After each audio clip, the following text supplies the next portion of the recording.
The first time my sister tried to destroy my engagement, she did it in Arabic. Chelsea sat across from my future father-in-law, lifted her coffee as if she were offering him a confidence, and said in a careful Lebanese dialect, "She is only marrying your son for money." She called him her retirement plan. The spoon in Amal Haddad's saucer clicked once and stopped. Cardamom hung in the warm air. My engagement ring pressed cold against the side of my finger as I looked at my sister and waited for her to finish. Chelsea smiled. She thought I was confused. I answered in the same dialect, "Your pronunciation is better than I expected, but whoever taught you forgot one thing.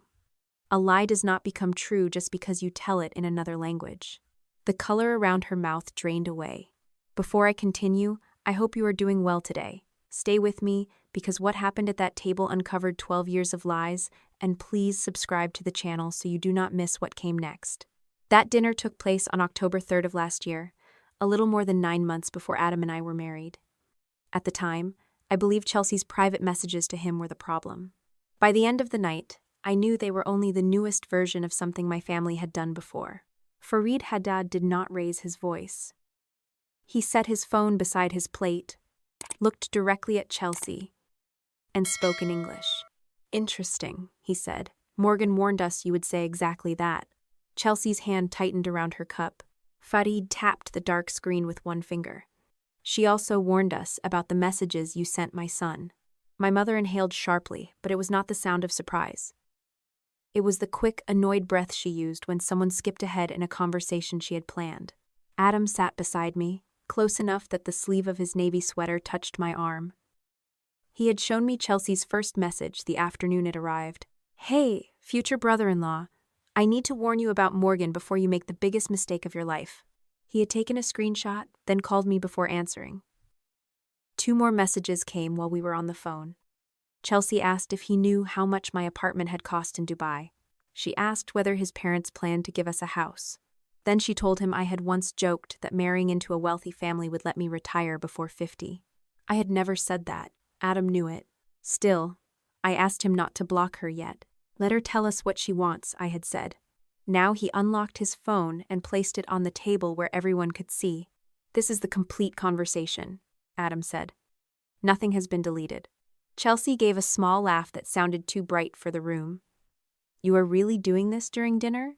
"You started this during dinner," Amal said. Her voice was soft, but Chelsea looked at her as if she had been slapped. Adam scrolled to the first message. My sister's name and number were visible at the top. She had written that I lied about money, hid things from men, and used people until I found someone more useful. When Adam gave her no encouragement, she sent a photograph of herself at a rooftop bar and asked whether he wanted to meet privately before the engagement dinner. His reply consisted of one sentence. "Morgan has already seen these messages." Chelsea stared at the screen. "That proves nothing." "It proves you contacted him," I said. "I was protecting you." "From my fiancé?" "From embarrassing yourself." My father, Walter, shifted in his chair. The leather made a low groan beneath him. He kept his eyes on the tablecloth, following one blue thread with his thumb as though the pattern required his full attention. Mother reached for Chelsea's wrist. "Sweetheart, stop," Patricia said. "You do not have to explain yourself while everyone is attacking you." No one had raised a voice. No one had called Chelsea a name.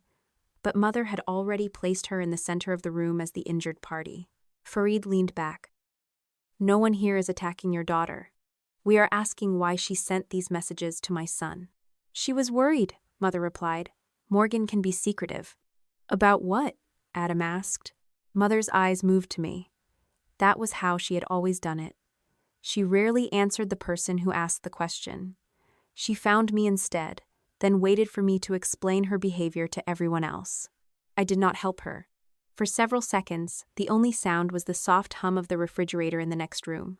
Chelsea pulled her wrist away from Mother and opened her purse. "Fine, you want the truth? Here it is." She took out her phone, swiped through several screens, and held it toward Amal. The image showed a conversation under my name and profile picture. In it, someone who appeared to be me had written, "I need you to test Adam. If he responds, I need to know before I marry him." Another message read, "Say something about money. His family will react to that." Chelsea watched Amal read. Her breathing had steadied. The panic from moments earlier was gone. That change mattered. At the time, I only noticed it because my work had trained me to listen for shifts in tone. In a negotiation, the person who was truly cornered usually became less controlled. Chelsea had done the opposite. She had been waiting to show those images. Amal passed the phone to Farid. Adam looked at me. "Did you send any of this?" "No," I said. The answer came easily, because it was true. Chelsea folded her arms. Of course she is going to deny it now. "Open the conversation," Adam said. "Do not show us a screenshot. Open the account." Her chin lifted. "Morgan deleted it." "When?" Adam asked. "Yesterday." "Then show the account information." "I do not have to hand over my phone like I am some criminal." "No one called you a criminal," I said. "But you are using an image to accuse me. The original matters." Mother pressed her napkin flat across her lap. "Morgan, enough with the courtroom routine. I asked to see the source." "You always do this," she said. "You turn everything into documents and proof because you cannot stand when people trust their own memories." My fingertips went still against the table. That sentence carried more weight than the accusation itself. Mother was not defending Chelsea's screenshot. She was preparing everyone to distrust whatever evidence I produced next. Farid returned the phone to Chelsea. "A screenshot can be altered." Mother gave him a wounded look. "Are you calling my daughter a liar in her own sister's family?" "This is my house," Amal said. "And your daughter entered it with a prepared accusation in a language she believed Morgan could not understand." Chelsea's eyes snapped toward me. "You never told us you spoke like that. You never asked. You said you worked in hospitality." "I said I worked with hospitality groups, construction firms, and legal teams." Mother waved one hand. "You helped people with meetings." I interpreted those meetings. That is the same thing. I had heard some version of that dismissal for years. When I first moved to Dubai, Mother told relatives I was doing office work at a hotel. When I earned my first professional certification, she changed the subject to Chelsea's new fitness studio. After I interpreted a contract dispute involving 3 companies and 2 governments, Mother asked whether I could call the cable company for her because she hated automated menus. Eventually, I stopped offering details. Chelsea mistook my silence for emptiness. That evening, it cost her. She tucked her phone against her chest. "This is ridiculous. Morgan set me up." Adam turned toward her. "How?" "She knew I would try to warn you." "You did not warn me," he said. "You asked me to meet you without her." "That was part of the test." "What test?" Adam asked. Chelsea pointed at the screenshot. "Her test." The logic folded back on itself so neatly that Mother almost smiled. Then Patricia spoke the sentence that changed the entire night. "Morgan has done this before," she said. My chair seemed harder beneath me. Adam's shoulder moved away from mine by less than an inch, not because he doubted me, but because he had turned fully toward my mother. "When?" he asked. Mother lowered her voice. "With Noah." Morgan asked Chelsea to see whether he would flirt back. When he failed, she blamed Chelsea for getting involved. I looked at Walter. My father's gaze dropped before mine reached him. 7 years earlier, Noah had been the man who wanted me to move from Abu Dhabi back to the United States with him. He had also been the man Mother said had pursued Chelsea behind my back. The proof had been 3 screenshots, each one sent to me by Patricia. I had ended that relationship in a single phone call. Noah tried to explain, but I had refused to listen. Pride had felt cleaner than doubt. I blocked his number that night and told myself any man who needed a second chance at telling the truth had already used the first one badly. Now Mother was claiming the entire thing had been my idea. "That is not what happened," I said. Patricia tilted her head. "You were upset. You may remember it differently. I remember the screenshots you sent me, and I remember you asking Chelsea for help." Chelsea lowered her eyes at exactly the right moment. Walter rubbed the side of his thumb against the tablecloth until the skin turned red. I could have argued. I could have told Farid and Amal about Noah, about the photographs, about the way my mother had sat on my bed while I deleted his messages. But every word I offered at that table would have become another piece Mother could rearrange. So I did the one thing she had never learned how to handle. I stopped explaining. "No one deletes anything," I said. "Not a message, not an email, not an account. Mother's mouth tightened. Listen to yourself. I am. Chelsea shook her head. You are unbelievable. Adam and I are leaving. Patricia pushed back from the table. Walking out will only make you look guilty. That is not my concern tonight. It should be. These people barely know you. Amal rose before I did. We know enough to understand that Morgan did not create the messages on Adam's phone. Mother looked toward Fareed for support and found none. Adam gathered our coats from the entryway. He did not touch my hand until we were outside, under a porch light that buzzed in the cold October air. You knew she might accuse you of marrying me for money, he said. Did you know about the screenshots? No. Do you believe your mother helped her? The question sat between us, while leaves scraped along the driveway. I believe my mother knew what Chelsea planned to say. That is not what I asked. I know. Adam waited. The old instinct rose first. Give him a finished answer. Keep the uncertainty to myself. Do not let him see how badly the sentence about Noah had landed. Instead, I handed him my phone. Send me the full message export, I said. Tonight, before anyone has time to change anything. He studied my face, but did not ask whether I was all right. I was grateful for that. On the drive home, I opened the screenshot Chelsea had shown at dinner. Adam had taken a photograph of it before she put her phone away. Most of the language was clumsy. Whoever created it had copied the way I wrote in business emails, but added contractions I rarely used and phrases that sounded too dramatic to be mine. One line was different. He failed the test before you even asked. The heater blew warm air across my knees, but my fingers stayed cold around the phone. 7 years earlier, after Mother showed me the cropped messages between Chelsea and Noah, I had asked how long it had been going on. Patricia had covered my hand with hers and said, "Honey, he failed the test before you even knew there was one." I had not told Chelsea that sentence. I had not told Adam. Until that night, I had not repeated it to anyone. My sister could have faked my name. She could have copied my photograph and learned a few lines of Arabic. But that sentence had come from my mother.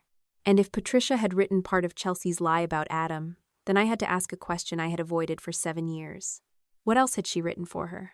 I did not sleep much that night. By 6 the next morning, the kitchen smelled like burned coffee because I had forgotten to remove the pot from the warmer. My laptop sat open beside a legal pad, and Adam's exported message file filled the screen in lines of plain black text. Screenshots could be cropped, rearranged, or stripped of context.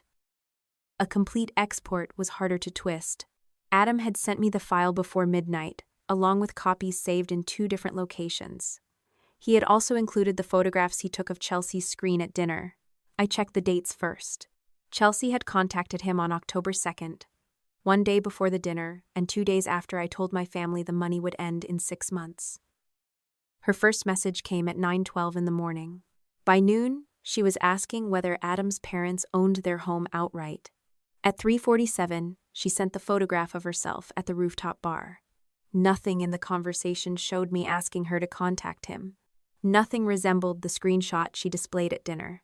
I created a new folder, labeled each file with the date and source, then changed the passwords on my email, cloud storage, banking accounts, and phone carrier. Every current login belonged to a device I recognized. No unfamiliar computers. No active sessions in Michigan that should have been in Dubai. No signs that anyone had entered my present accounts. That should have made me feel safer. Instead, it narrowed the question. Chelsea had not stolen the fake conversation from my phone. Someone had built it. My doorbell rang just before 8. Adam stood outside holding 2 paper cups and a small bag from the bakery 3 blocks away. He waited until I stepped aside before entering. "I brought coffee that has not been cooked twice," he said. I glanced toward the glass pot on the counter. "Mine has character. Yours has a criminal record." The corner of my mouth moved before I could stop it. He set the cups down and took the chair across from me. His eyes traveled over the open files, the legal pad, and the list of passwords I had already changed. "You have been awake all night." I slept. "For how long?" "Enough." Adam did not argue. He reached for the printed message export instead and read the first page. "I was thinking about the voice message," he said. Chelsea had sent him one audio recording after he stopped answering her questions. It was only 12 seconds long. She said she was trying to help him before I trapped him in a marriage built on secrets. I had listened to it twice the day before.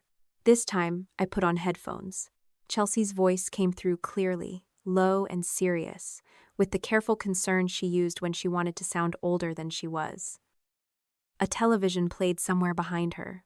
There was the clink of glass, a chair dragging, and then another voice beneath the final sentence. I replayed the message. The background voice was faint enough that I could not make out every word. Still, one phrase rose between the television and Chelsea's breathing. Use the money line first. I pulled one side of the headphones away. Adam watched me. You heard it too. Play it through the speakers.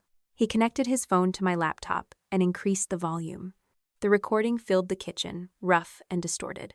Chelsea said, "I'm only trying to protect you." Behind her, a woman spoke. Use the money line first. That will get his father's attention. The second sentence blurred under the television, but the first did not. Adam stopped the recording. That sounds like your mother. It sounds like her. You are sure? No. I removed the headphones and placed them beside the computer. I know her voice. I know how she emphasizes the word money. But an unclear recording is not enough to prove she was there. Adam studied me for a moment. You do not have to qualify everything. Yes, I do. Morgan, if I accuse her before I can support it, she will make the accusation the story, not what she did. That was the difference between my mother and me. Patricia could repeat a suspicion until it became family history. I needed something that would survive outside the room where it was spoken. Adam looked back at the waveform on the screen. Then we preserve it and keep going. I copied the original audio file into the evidence folder and wrote down where it had come from. The process calmed my hands. At 9, I logged into the account I used for family expenses. The arrangement had begun years earlier when my father forgot to renew his homeowner's insurance. After that, Mother sent me bills and receipts, and I either paid the company directly or reimbursed her. Over time, the folder grew to include property taxes, prescriptions, repairs, and the occasional emergency involving Chelsea. I had never given Mother unlimited access to my bank account, but I had trained everyone to believe that if a bill looked urgent enough, I would solve it. I canceled the automatic transfer scheduled for the following week. Then I changed the payment method for my father's prescriptions, so the pharmacy would charge me directly. Their health insurance premium was already paid through the end of the month, and the property tax account was current. I was not cutting off medicine or shelter. I was stopping cash from moving through my mother's hands. Adam read the confirmation email over my shoulder. What about the wedding deposits? We pause anything that is not already due. His posture tightened. Are you canceling? No. Then why pause it? Because I am not spending another dollar while someone is trying to damage the marriage attached to that wedding. He nodded slowly. All right. The relief in his voice bothered me more than an argument would have. You thought I might end it. I did not know what you were thinking.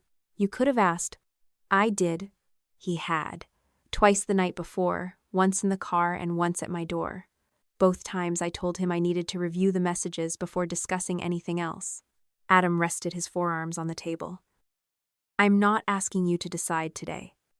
I just need to know whether I am standing inside the decision with you or waiting outside until you finish making it.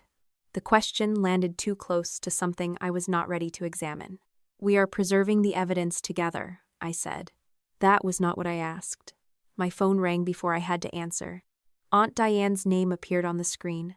Mother's older sister rarely called before noon unless someone was in the hospital or Patricia had been busy. I answered on speaker. Morgan, what on earth happened last night? Diane asked. Good morning to you too. Your mother is beside herself. Chelsea has not stopped crying. Adam leaned back and looked toward the window. What did Mother tell you? I asked. She said Adam's family ambushed Chelsea and accused her of trying to steal him. That is not what happened. She also said you canceled support for your parents because Chelsea warned Adam about your behavior. I changed the payment method for a few expenses this morning. Mother could not have known that when she called you unless she checked the account. A pause followed. Then Diane sighed. You know what I mean. This is not the time to punish everyone. Did she tell you Chelsea contacted Adam privately? She was worried about you. Did she tell you Chelsea asked whether his parents owned their house? That does not sound like Chelsea. It is in writing. Diane lowered her voice. Your mother says you asked Chelsea to test him.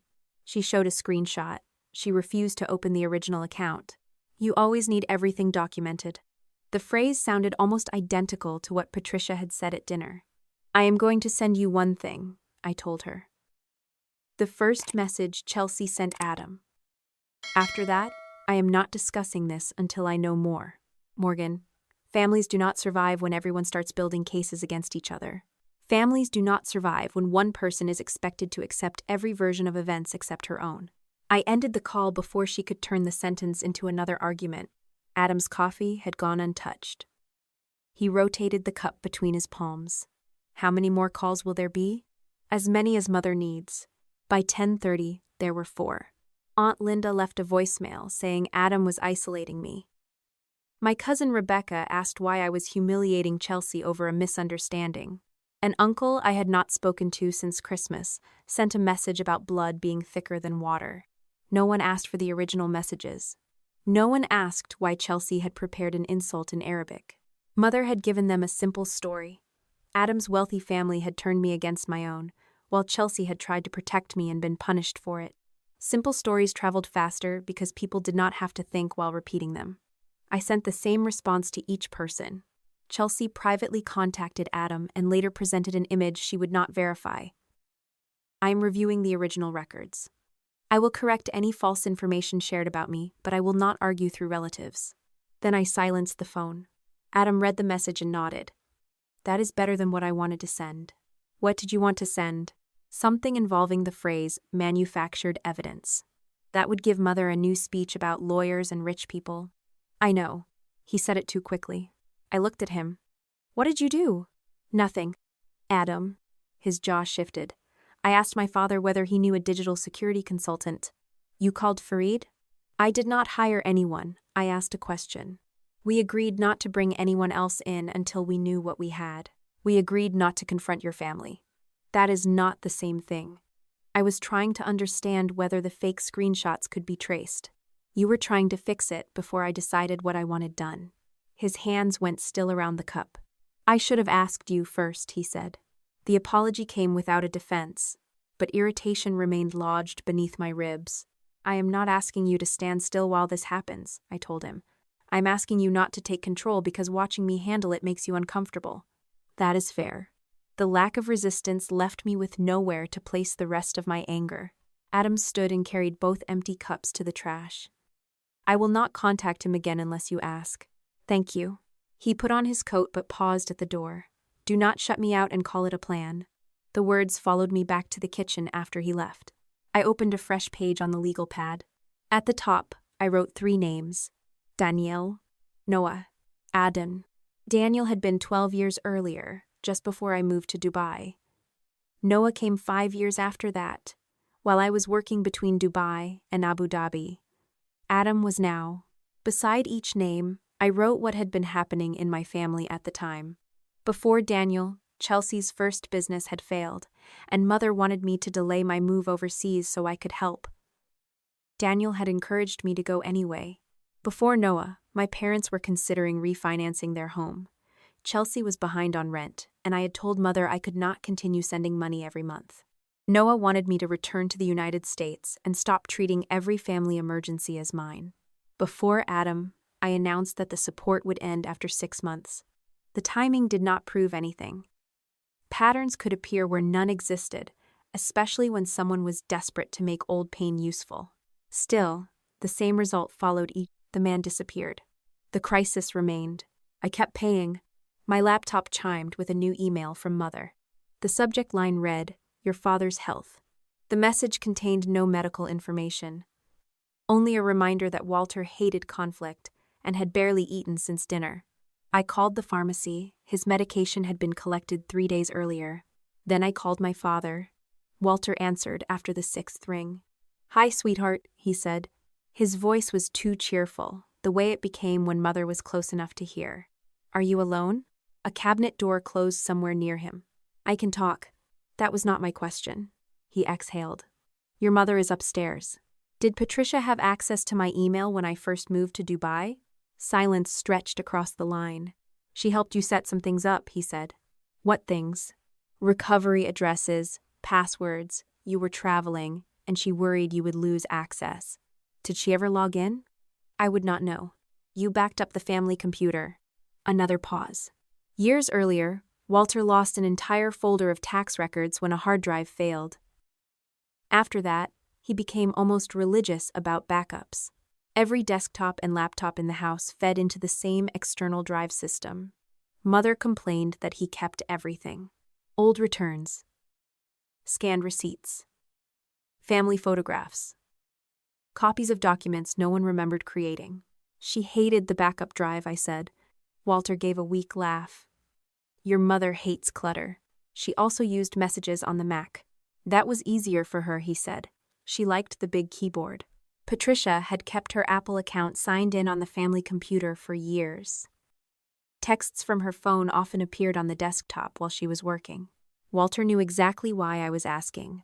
Dad, what is on those backups? I have not looked at them in a long time. That was not what I asked. His breathing changed, slower, more deliberate. Morgan, some things are better handled inside the family.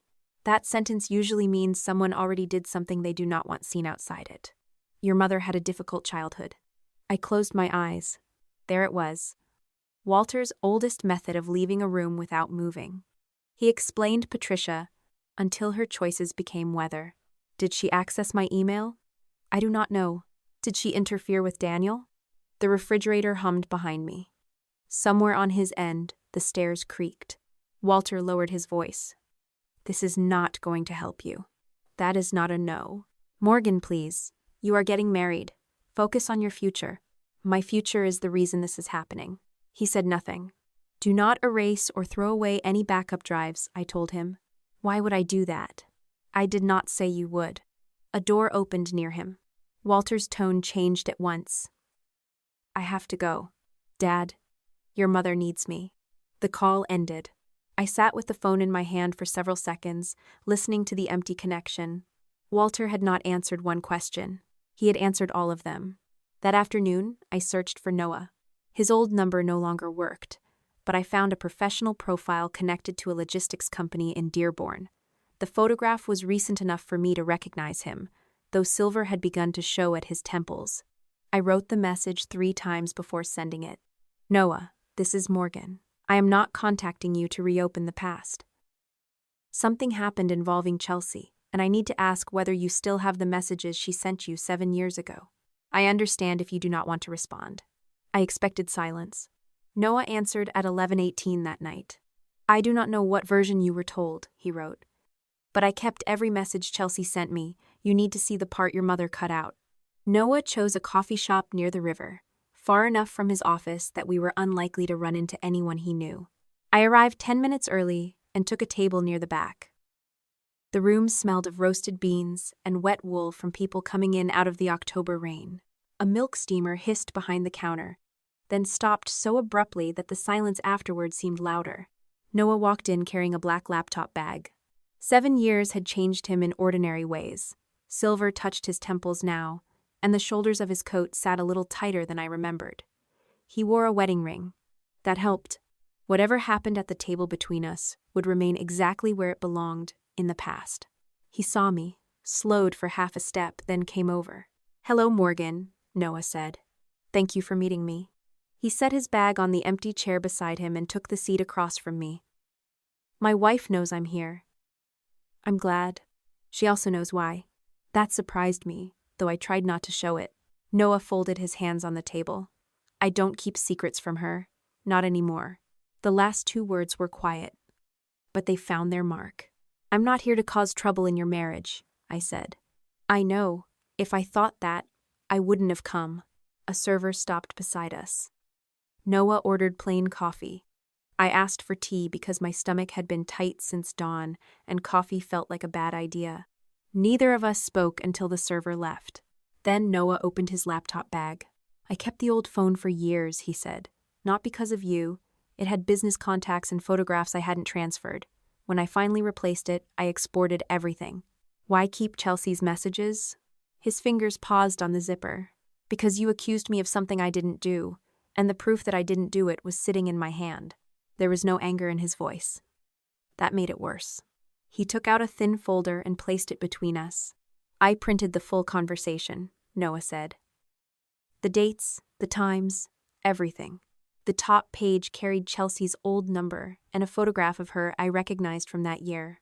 She had been 26, newly separated from a man mother called unsuitable and halfway through another business idea that needed money. The first message came from Chelsea. Hey Noah, Morgan talks about you all the time. I hope it's okay that I reached out. His reply was polite. Is something wrong? Chelsea answered that nothing was wrong, then asked whether he was enjoying Abu Dhabi. After that came questions about his apartment, his salary, and whether Morgan planned to return to the United States with him. Noah tapped the second page. This is where it changed. Chelsea sent a photograph of herself in a low-cut black dress. The message underneath read, Morgan says you like women who make an effort. I thought I'd see whether she was right. Noah replied 4 minutes later. Do not send me anything like that again. My fingers tightened around the paper. The version Mother had shown me began with a message from Noah that read, You look incredible. It had been placed directly beneath Chelsea's photograph. The full conversation showed that sentence belonged to something else entirely. The night before, Chelsea had sent him a picture of the Detroit skyline after a storm. Noah had written, That looks incredible. Mother had removed the photograph of the skyline, cut away the timestamp, and moved his words under Chelsea's picture. I read the pages twice. The second time, the trick looked obvious. 7 years earlier, it had looked like proof. You told me you never complimented her, I said. I told you the screenshot was wrong. You didn't tell me she had contacted you before. No. Why not? Noah looked toward the window.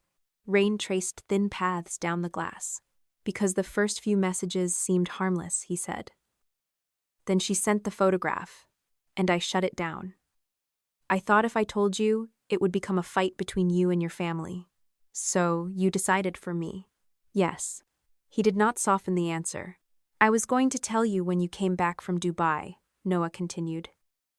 Then your mother sent you the cropped images first.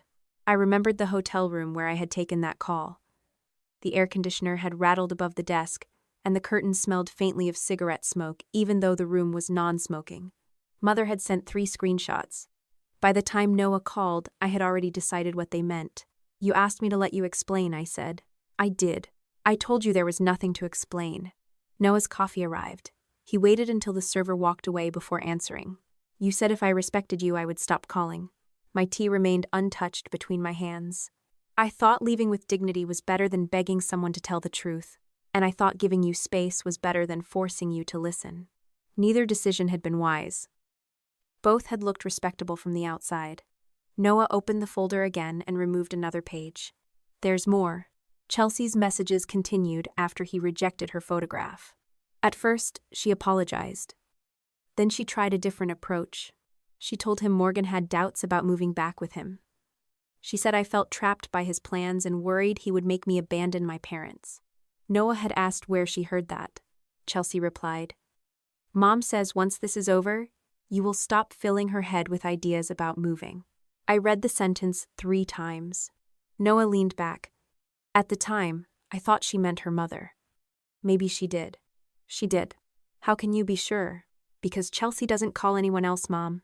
The server placed a small dish of lemon slices beside my tea. One of them slipped against the porcelain with a wet sound. Noah pointed to the next line. I asked her what she meant by once this is over. She never answered. Instead, Chelsea sent another message saying, I always came home after men disappointed me. Then she used a name I had not heard in years. Momo. My mother had called me that when I was little. No one outside the family knew it, and Chelsea had stopped using it by high school because she knew I hated it. The message read, Momo always thinks she can leave, but she comes back when people show her who they are. Noah looked at me. She used that name more than once. I only told you about it once. You were sick in Alain. You said your mother used to bring you ginger ale and call you Momo. I remembered. We had been speaking on the phone after midnight. I was feverish and tired enough to tell him things I usually kept buried beneath work. Chelsea could not have known about that conversation. Mother could. I spoke to Patricia a few days before these messages, Noah said. The paper made a soft crackle beneath my hand. Why? She called me. What did she want? She said you were under pressure and making decisions too quickly. She asked whether I was pushing you to move back. What did you tell her? That we were discussing it together. Noah gave a small, tired shrug. She said you had always confused being needed with being loved. The same sentence had appeared in Chelsea's messages. Mother had given her the language. What happened after I blocked you? I asked. Noah reached for his coffee, then changed his mind. I emailed you twice. Both messages came back unanswered. I called from my office. Your number had changed. It hadn't. That's what I was told. By whom? Your mother. The sounds around us seemed to separate. Cups, chairs, a child asking for hot chocolate.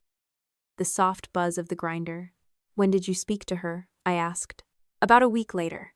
She said you were humiliated and wanted me to leave you alone. She said you had asked her to make sure I understood. I never asked her that. I know that now. Why didn't you try another way? Noah looked down at his wedding ring. Pride, he said, and anger. I thought if you could believe that about me without hearing me out, maybe I had misjudged what we had.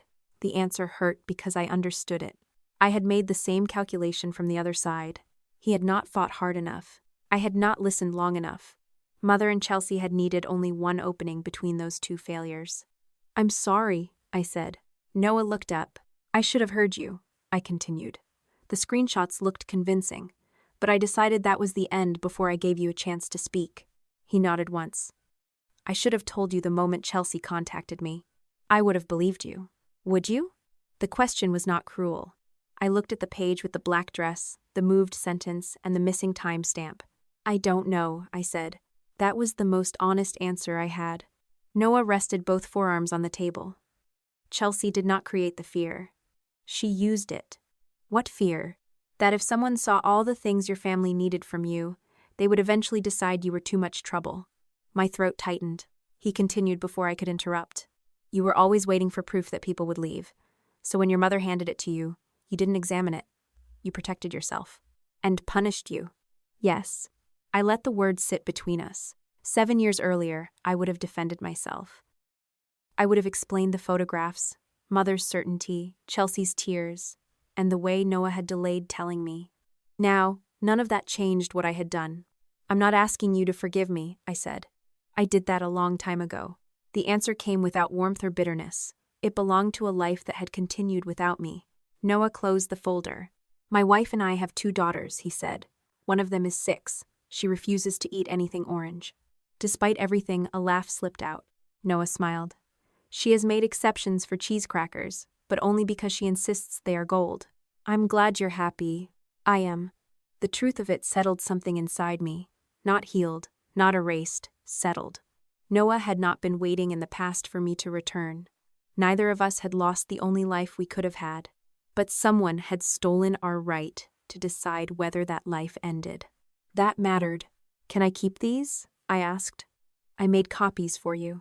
Would you be willing to confirm where they came from if I need it? Yes. He hesitated, then added. There is one more thing. Noah opened his laptop and found an old email. The sender was Patricia Hale. The subject line read, "Thank you for understanding." The message had been sent 3 days after our breakup. Mother thanked Noah for respecting my wishes. She wrote that I had always been dramatic when disappointed and would recover faster if he did not contact me again. At the bottom, she added one final sentence. Daniel eventually understood that Morgan cannot leave her family behind. I hope you will understand too. I read the line twice. Noah watched me carefully. Who is Daniel? Someone from before. Did your mother interfere with him too? I don't know. But the words on the screen said she had done something. Daniel had ended 12 years earlier, before Dubai, before Noah, before I understood how easy it was to disappear into a new country and call distance independence. Mother had told me Daniel stopped answering because he resented my career. I had accepted it because the alternative required me to ask him why. Noah forwarded the email to me. We left the coffee shop 20 minutes later. Outside, the rain had thinned to a cold mist. He offered his hand, and I took it. Take care of yourself, Morgan, he said. You too. He walked toward the parking structure without looking back. I sat in my car and read Patricia's email again. Daniel eventually understood. The sentence bothered me all the way home. Mother had always claimed Daniel walked away without explanation. According to her, he had refused every attempt she made to speak to him. But she had just told Noah that Daniel understood. That meant there had been a conversation. Or a message. Something I had never seen. I called Patricia before I could talk myself out of it. She answered on the third ring. "Morgan, are you ready to apologize?" I met Noah. The line went quiet. Mother recovered quickly. That was foolish. He kept the full messages. People keep all kinds of things when they want to rewrite history. Chelsea contacted him first. "You asked her to." "No, I didn't. You may not remember. You were under enormous stress then." I stared through the windshield at the wet maple leaves plastered across the driveway. "Why did you email Noah after we broke up?" "To protect you." "From what?" "From more humiliation. You told him Daniel eventually understood that I could not leave the family." Mother took a breath. "Noah showed you private correspondence?" "He showed me a lie you sent about me. What I meant was that Daniel eventually accepted the kind of person you were." "What kind was that?" "The kind who came home when the excitement wore off." I pressed my thumb against the edge of the phone until the case dug into my skin. "Did Daniel contact you after we broke up?" Mother's answer came too fast. "No." "Did he write to me?" "No." "Did he ask you to give me anything?" "Why are you dragging Daniel into this? You brought him into it 7 years ago." "I was trying to make Noah understand that men who pulled you away from us always ended up hurting you." "That wasn't what I asked." Mother's voice sharpened. "Daniel finally understood that you could not abandon us." That should have been enough. The sentence hung there. Not "he left." Not "he never answered." He understood. "Did he reply to me?" I asked. Patricia said nothing. A floorboard creaked on her end. Then Walter's voice came faintly through the phone. "Pat, who are you talking to?" Mother covered the receiver, but not quickly enough. "It's Morgan," she said. "She's confusing herself again." My father answered something I could not hear. "Mom," I said. Patricia came back on the line.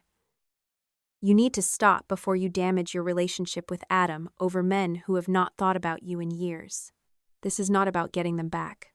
"Then what is it about?" "The right to know why they left." Her voice dropped into the patient tone she used when she wanted witnesses to believe I was unstable. "You know why?" "No, I know what you told me." Walter spoke again in the background. Mother snapped. "Stay out of it." That told me more than anything she had said to me. "Let me talk to Dad. He is tired. Put him on the phone." "No." "Did Daniel answer the email?" Patricia exhaled through her nose. Then she said, "Daniel eventually understood that you couldn't leave us. He was angry at first, but he understood." The rain ticked softly against the roof of my car. Mother had just admitted there had been a response. I had never seen it. Before I could ask another question, she ended the call. I remained in the driver's seat with the phone against my ear until the screen went dark. Daniel had written back. Mother knew what he said. And for 12 years, she had made sure I believed he never tried. The morning after Mother admitted Daniel had written back, she called to tell me my father might lose access to his medication. She did not ask how I was. She did not mention Noah, the altered screenshots, or the sentence she had let slip the night before. "Your father's prescription was rejected," Patricia said. "And the roof is leaking over the guest room again. I hope you're satisfied." I stood at my kitchen counter with my phone pressed to my ear, watching rain collect along the bottom of the window. "When was the prescription rejected?" "This morning." "Which one?" "You know which one." Walter took 3 medications. Mother knew that I knew. "Send me the notice from the pharmacy," I said. Her breath sharpened. "Your father needs his medicine, Morgan. He does not need an audit." "I'll call the pharmacy directly. You always make everything harder than it has to be." The call ended before I could ask about the roof. I contacted the pharmacy as soon as it opened. Walter's prescriptions had been collected 3 days earlier, and the insurance claim had cleared without a problem. Mother had not been confused. She had chosen the one subject she believed would make me move before I asked questions. The roof estimate arrived 20 minutes later. It came from Lakeview Home Services, the same company name I had seen several times in my family expense folder. The invoice claimed that storm damage required immediate repair and listed a deposit of $4,800. No photographs, no contractor license number, no detailed description of the damaged area. Only the sentence, "Failure to proceed may result in catastrophic structural deterioration." Contractors did not usually write like frightened insurance commercials. I opened the folder, marked Hail Care. The folder had begun as a simple record of bills I paid for my parents. Over the years, it grew into subfolders for insurance, prescriptions, taxes, repairs, and Chelsea emergencies. Mother sent receipts, and I saved everything because she accused me of forgetting each time I asked what a previous payment had covered. That habit had once seemed defensive. Now it gave me dates. Lakeview first appeared 3 years earlier, when Mother requested reimbursement for a water heater repair. 6 months later, the company replaced damaged gutters. Then came basement waterproofing, emergency electrical work, and a furnace inspection that cost more than most full repairs. The documents looked different at first glance, but the wording repeated. Immediate action required. Unsafe condition. Deposit due upon receipt. The same misspelling appeared on 3 invoices. Maintenance. One file listed an address in Pontiac. Another showed an office in Livonia. A third had no address at all. I created a spreadsheet and entered each Lakeview payment. Beside it, I added what had been happening with Chelsea during the same month. The first water heater invoice arrived when her fitness studio was 2 months behind on rent. The gutter repair came 1 week after her landlord sent an eviction warning. The basement work appeared while she was trying to pay off a business credit card. Mother insisted belonged to both of them. Coincidence was possible once. 5 times demanded attention. I searched Michigan business records and found Lakeview Home Services registered to a limited liability company that had been dissolved 2 years earlier. The mailing address matched a small office suite Chelsea had once used for her fitness business. The phone number on the latest invoice connected to voicemail. "Thank you for calling Lakeview," Chelsea's recorded voice said. "Leave your name, number, and service request." I played it twice. The recording had probably been created years ago, back when she believed one business could quietly support another. Hearing her voice did not prove every repair was fake, but it tied the company directly to her. I saved the business record and recorded the voicemail from a second phone. Then I checked the individual payments. Some had gone to Mother. Others went directly to Lakeview. 2 were deposited into an account that later appeared on a document from Chelsea's studio. The amount was no longer small enough to dismiss as a few dishonest requests between relatives. Adam arrived after work and found me at the dining table surrounded by printed invoices. He loosened his tie, set his briefcase near the wall, and read the Lakeview registration over my shoulder. This was Chelsea's company? At least on paper. "How much did you send?" "I don't know yet." His gaze moved across the spreadsheet. "You need an attorney. I need to finish identifying what happened." "You can do both. I haven't decided whether I want legal action." "You don't have to file anything, but someone should tell you what to preserve and what not to touch." "I already know not to alter the original files." "That isn't the only issue." Adam pulled out the chair across from me but did not sit.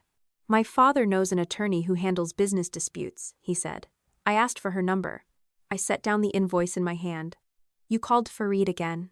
I asked for a contact. "After I told you not to bring anyone else into this without discussing it with me." "I did not give her your name." "That is not the point." His shoulders stiffened. "Your family may have taken tens of thousands of dollars from you using false invoices. And I am the one who decides what to do about that." "I know. You keep saying that after you have already made the decision." Adam looked toward the dark window, jaw tight. "I am watching people attack you from 3 directions," he said. "Chelsea targeted our relationship. Your mother is spreading lies. Your father is hiding something. Every time I try to help, you tell me to wait. I asked you to help me preserve Adam's messages. You did. I asked you to give me space to review the accounts. And while you review them, Patricia keeps moving. Then let her." His eyes returned to mine. "You think staying calm means standing still." "No. I think panic creates mistakes." "I'm not panicking. You called your father because you wanted someone with authority to make this feel manageable." The sentence landed harder than I intended. Adam stepped back from the table. "You're right," he said. I should have asked. There was no argument after that, which left the room strangely flat. He wrote the attorney's name on a piece of paper and slid it toward me. "Use it or don't," he said. "I won't contact anyone else. I do want advice. I just want to choose the questions. That's fair. Adam collected his briefcase, kissed my temple, and left earlier than he usually did. The warmth from his lips remained after the door closed, but so did the space between us. I placed the attorney's name beside my spreadsheet. The next afternoon, Walter asked to meet me at a diner near his doctor's office. He chose a booth in the back, ordered coffee, and spent several minutes tearing the paper wrapper from his straw into narrow strips. My father had always needed something in his hands when he was avoiding a sentence. "Is your medication all right?" I asked. His eyes lifted. "Yes." "Why?" Mother said there was a problem. There wasn't. He looked toward the counter, though no one there was paying attention to us. "Dad, did you know she used Chelsea's company to send me invoices?" Walter rubbed his thumb across the torn paper. "I knew you helped with some repairs. That wasn't my question. Your mother handled most of it. Did Lakeview repair the roof?" "I don't know." "Did it replace the water heater?" "The water heater was replaced." "By whom?" He took a drink of coffee that had to be too hot. "Patricia knew a man," Walter said. "Did Lakeview do the work?"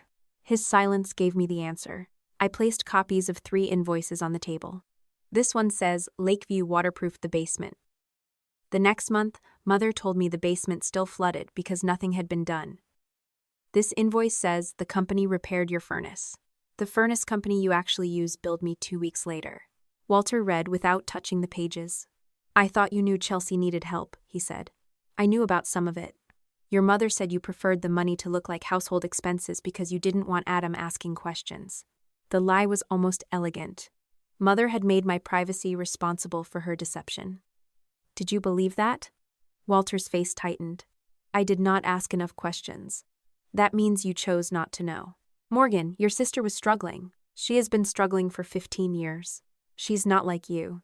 There it was, the family's oldest explanation. "What am I like?" "You can recover." The answer came softly.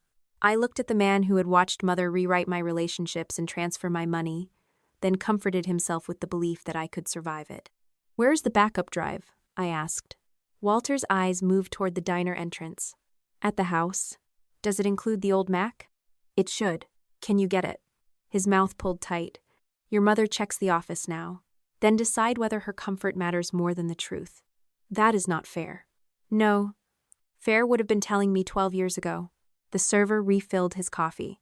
Walter waited until she left before speaking again.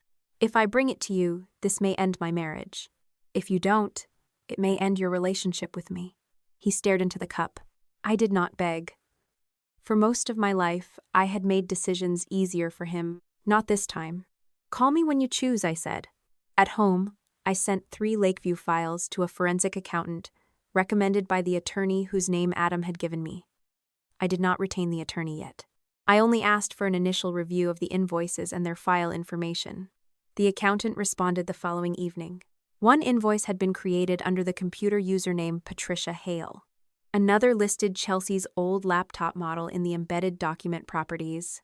A third had been copied from the same original template, despite carrying a different contractor address and a different year. I read the message while standing beside my kitchen sink. The accountant wrote that 3 samples were not enough to establish the total amount, but the repeated template and conflicting business details justified reviewing every Lakeview transaction. Below that came a preliminary estimate. If the remaining invoices followed the same pattern, the disputed payments could exceed $70,000. My phone lit up with a message from Mother before I finished reading. "If you continue punishing this family, we will tell Adam the truth about what you are really like." For years, that threat would have worked. I would have sent money, apologized, and tried to prove I was not the woman she described. This time, I saved the message in the evidence folder. Then, I forwarded the accountant's estimate to the attorney and asked for an appointment. The attorney did not promise me a lawsuit. She did not say the forged invoices would send anyone to prison, and she did not tell me the email to Daniel would be easy to prove after 12 years. She listened, took notes, and asked for original files instead of screenshots. When I finished, she folded her hands over a yellow legal pad. "You have enough to preserve records and begin a civil review," she said. "You do not yet have enough to make every conclusion you suspect. That is why I need Daniel. If he still has the original email, it may help establish the timeline, It may not establish who typed it. I understand. She slid a page toward me with a list of documents to collect. Do not contact your mother about evidence you have not secured. Do not threaten anyone. Do not post anything publicly. And if you reach Daniel, keep the request narrow. What counts as narrow? Ask what he received. Ask whether he kept it. Do not tell him what answer you need. I left her office with a folder under my arm and rain spotting the shoulders of my coat. Daniel had no reason to help me. For 12 years, I had carried an image of him that made my choices easier to live with. He was selfish. He resented my career. He disappeared the moment my life became inconvenient. That version required nothing from me except anger. The real man might require an apology. I found his current email through a former colleague from the consulting firm where we had both worked before I moved overseas. She did not ask why I wanted it, though the pause before she gave it to me suggested she remembered more than she said. My first draft filled half a page. I deleted it. The second sounded like a legal notice. I deleted that too. The message I finally sent contained 6 sentences. Daniel, this is Morgan Hale. I am contacting you because I recently learned that some communications involving my family may have been altered or withheld from me. I am not asking to reopen our relationship or disrupt your life. I need to know whether you received an email from my account shortly before I left for Dubai, and whether you kept a copy. I understand if you do not want to respond. If you are willing to speak, Adam knows I have contacted you. His reply arrived the next afternoon. I kept it. I also kept what I sent back. We can meet, but I want to be clear that I am married, and my wife knows about this. I read the sentence about his wife twice, not because it hurt, but because it steadied the ground. Daniel had continued living. So had I. We met 3 days later at a quiet restaurant in Birmingham, after the lunch crowd and before dinner. He was already seated when I arrived, a leather folder resting beside his water glass. He stood when I approached. "Hello, Morgan," Daniel said. "Hello." Time had broadened his face and thinned his hair near the temples. The restless energy I remembered was gone. In its place was a stillness that made him seem more careful. "Besat, my wife is at a bookstore 2 blocks away," he said. "She asked whether you wanted her here." "No, but please thank her." Daniel nodded. "She knows the whole history." "I wish I did." The server came, and we both ordered tea. Neither of us opened the menu. Daniel rested one hand on the folder. "Before I show you anything, I need to ask one question." "All right. Did you send the email?" "No." He searched my face for several seconds. "I believed you did," he said. "I believed you never answered." His fingers tightened against the leather edge. Then he opened the folder. The first page was an email printed with the full header. It came from my old account 2 weeks before my flight to Dubai. The subject line read, "This is easier in writing." The first paragraph sounded almost like me. It mentioned the move, my workload, and the distance between us. Then the language changed. The email said I had grown tired of carrying Daniel financially, though he had never asked me for money. It accused him of slowing my career and said I needed a man who could keep up. Near the end came one sentence I had heard from my mother in different forms all my life. "You never loved me. You loved being useful to me, and now I have outgrown the need." I lowered the page. Daniel watched his tea instead of me. My mother used to say I confused being needed with being loved. I remember. "She said that to you?" "More than once." The server placed 2 cups on the table. Steam rose between us, carrying the sharp smell of lemon. Daniel waited until she walked away, then turned to the second page. I answered that night. His reply began with anger. He called the email cruel and dishonest. He said he had supported my move even when it frightened him, and he had never asked me to stay. Halfway through, the anger gave way to questions. "What happened yesterday? Why won't you take my calls? Did someone tell you something about me?" At the end, he wrote, "If you want to end this, tell me in your own voice. I will accept it. But I will not accept that this email sounds like the woman I have known for 4 years." My hands went cold around the paper. "I never saw this. I sent it twice." Daniel removed another sheet. The call log showed 6 attempts over 4 days, 2 from his cell phone, 3 from his office, and 1 from a number I did not recognize. "What was the last number?" I asked. the front desk at your apartment building. I looked up. I asked them to connect me because your phone went straight to voicemail. They said you had left instructions not to accept calls from me. I never did that. I know. He turned another page. There was a handwritten note beneath the call list. Went to Hale House. Patricia said Morgan had left early and did not want contact. The date was the morning before my flight. You came to the house? Yes. I was upstairs packing. His gaze lifted to mine. For a moment, the restaurant seemed too quiet, though silverware still clicked from the kitchen and a man near the bar was speaking into his phone. Your mother answered the door, Daniel said. She told me you were humiliated by my reaction and had asked her to keep me away. I never asked her that. She said the email was final. What did you say? I told her it did not sound like you. Daniel pulled one last paper from the folder. She said people sound different when they finally stop pretending.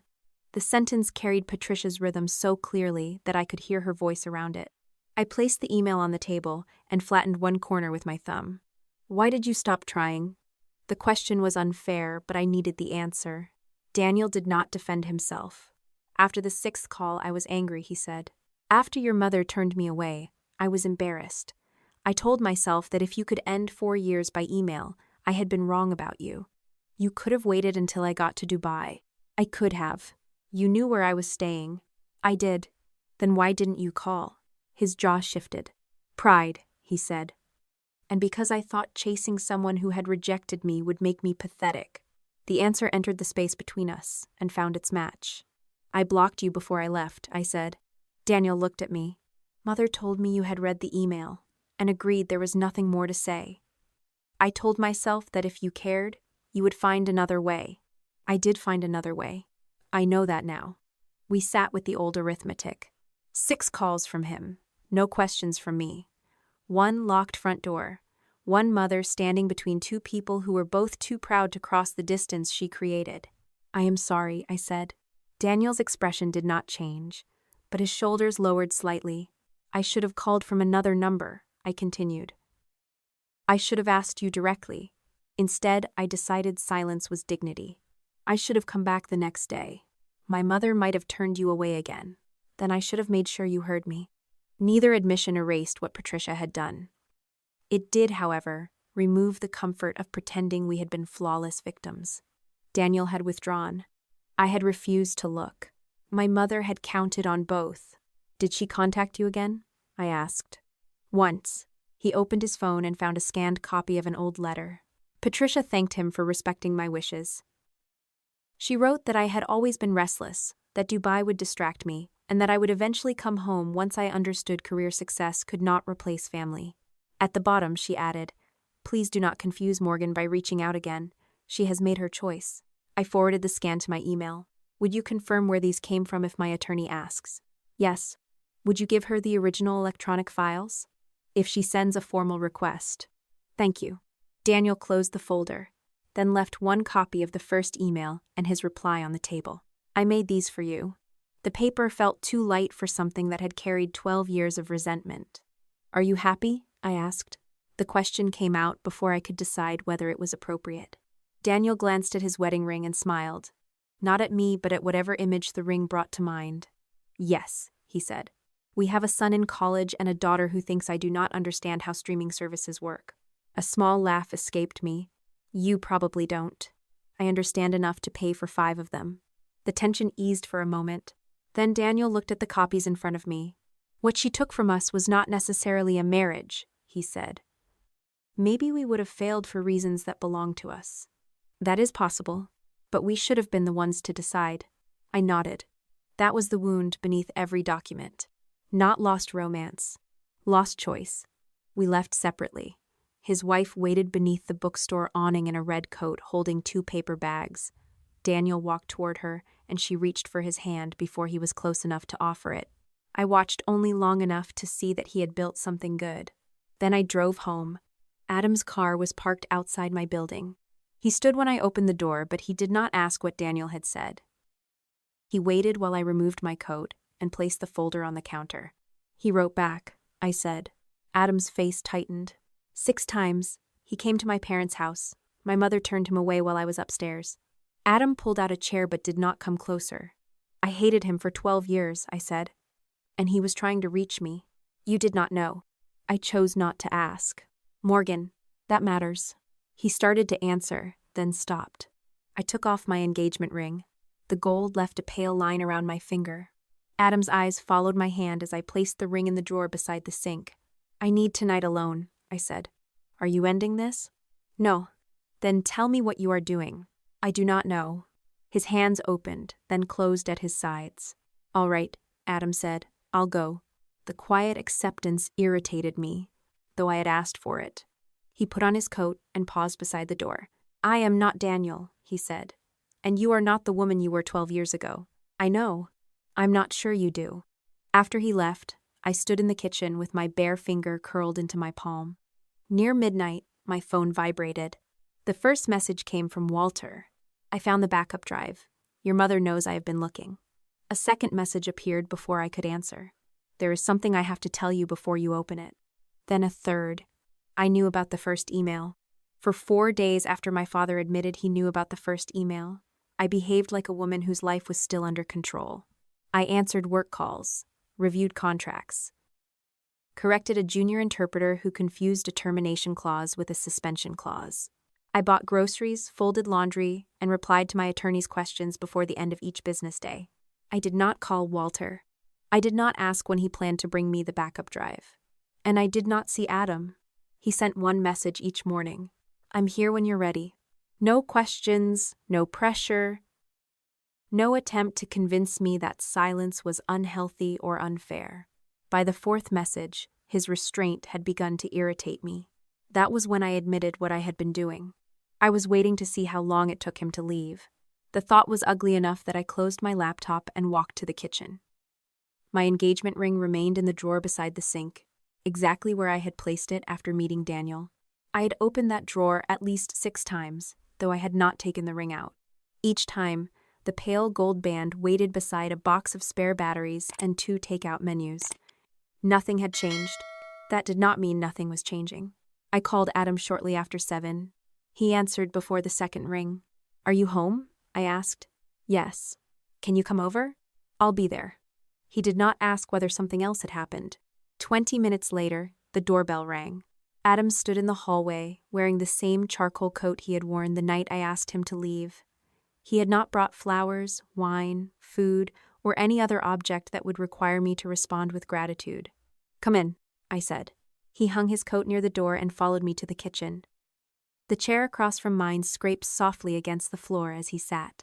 Neither of us reached for the other. The apartment smelled faintly of the lentil soup I had reheated and forgotten on the stove. Outside, a delivery truck groaned through the wet street below. Adam rested his hands on the table. I spoke to Daniel, I said. I know. The answer pulled my eyes toward him. You know? You told me before I left. I told you I met him. I didn't tell you what happened. No. Adam waited. That was the hardest part. He did not fill the silence for me. I looked down at the grain of the table. The email came from my account. My mother wrote it, or at least most of it. Daniel answered 6 times. He came to the house while I was upstairs packing, and she turned him away. Adam's fingers tightened once, then relaxed. I spent 12 years thinking he discarded me, I continued. He spent 12 years thinking I used him and left. I'm sorry. The words were quiet. No dramatic promise followed them. I gave a dry laugh. I don't know what to do with that sentence anymore. Then don't do anything with it. I looked up. Adam's expression did not ask for forgiveness on anyone's behalf. That's all? I asked. What else would help? You could tell me it made me stronger. It didn't. The answer came so quickly that I sat back. You were already strong, he said. What they did cost you something. Calling the damage useful would only make it easier for them to excuse it. My throat tightened, and I reached for the water glass near my elbow, even though it was empty. For years, every wound in my family had arrived with the same compliment. Morgan could handle it. Morgan would recover. Morgan was stronger than Chelsea. Strength had become the receipt they handed me after taking something. I was unfair to you, I said. Adam's gaze stayed on mine. How? When Chelsea messaged you, you showed me. You saved everything. You followed the plan I asked for. Then I found out what my family had done before, and I looked at you as if you were another person waiting for the right moment to lie. You were hurt. That explains it. It doesn't excuse it. Something shifted in his face, not relief exactly, but recognition. I kept waiting for you to argue with me, I said. About what? About asking you to leave. About taking off the ring. About shutting you out. Would arguing have changed your mind? No. Then it would have been about making me feel better. The honesty of it cut through every answer I had prepared. I folded my hands in my lap. Part of me wanted you to fight. If you had pushed hard enough, I could have accused you of controlling me and walked away feeling righteous. Adam looked toward the drawer beside the sink, then back at me. And if I gave you space? He asked. I could tell myself you didn't care enough to stay. His jaw moved. That is a difficult test to pass. I know. The admission left no place to hide. Adam leaned back slightly. Then I need to apologize too. For what? I called my father twice after you told me not to involve anyone else. I know about the attorney. There was more. A pulse started behind my right eye. What did you do? I asked him for the name of a digital security consultant. I also asked whether someone at his company could review the photographs from dinner. I held his gaze. Without telling me. Yes. Why? Because watching you go through this made me feel useless. The word surprised me. Adam continued before I could answer. I told myself I was protecting you, but I was also trying to control the problem. If I could find the expert, call the lawyer, and build the plan, I would not have to sit beside you while you were in pain. That is exactly what my mother does. His shoulders stiffened. I know, he said. The lack of defense took some of the heat out of me. She decides what people can handle, I said. Then she calls the decision love. I don't want to do that to you. You already started. Yes. The word landed without qualification. Adam lowered his eyes for a moment. I canceled the request before anyone reviewed anything. Your name was never provided. But that doesn't make the choice acceptable. No, it doesn't. I should have asked. Yes. I'm sorry. The apology was not graceful. It did not need to be. I pushed the empty water glass away.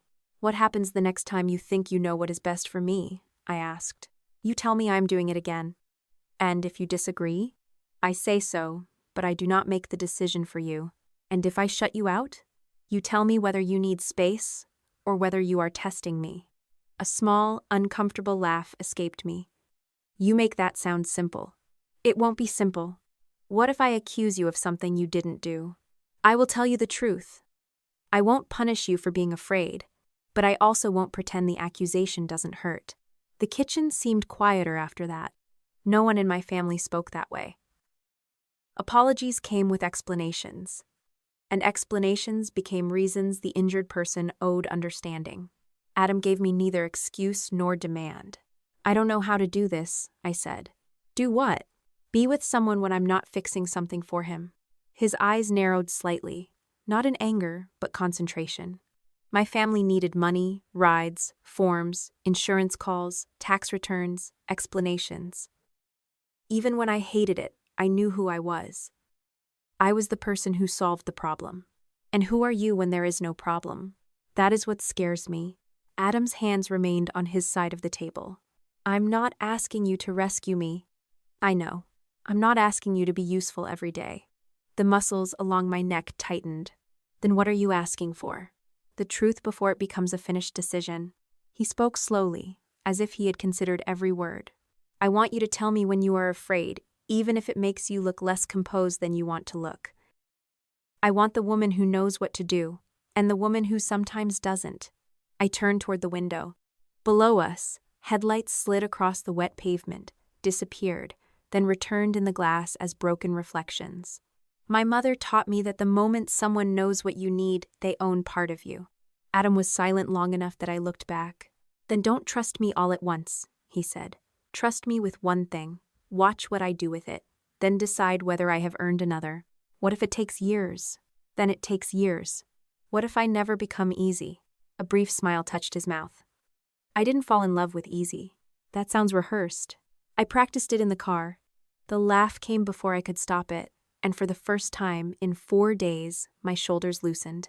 Adam did not reach across the table. He let the moment belong to me. I stood, opened the drawer beside the sink, and took out the ring. The gold had warmed to room temperature. I placed it in my palm, but did not slide it onto my finger. "I'm not ready to wear it tonight," I said. "All right. But I don't want to give it back." His breath left slowly. "All right," Adam repeated. "I don't want us to pretend this changed nothing. It changed something. It changed how I see my family. It changed what I think I know about myself. It changed me too." "How?" Adam rubbed one hand along his jaw. "I used to think being a good partner meant standing between you and anything that could hurt you. Now I think it means standing beside you while you decide what to do about it." I closed my fingers around the ring. "We should postpone the wedding," I said. He did not flinch, though the tendons in his hands tightened. "How long?" "March is too soon. I want the financial review finished. I want us to meet with a premarital counselor, and I want written rules about money, family access, and what we tell each other before we act." "July?" The date surprised me. "You already thought about this." "I thought about possibilities. I did not book anything." "That is progress." "It has been a very educational week." I nodded. "July." Adam exhaled. Then July. The next words caught behind my teeth. Pride had kept them there through 2 relationships, 10 years overseas, and every family crisis I had solved alone. I forced them out before I could replace them with something safer.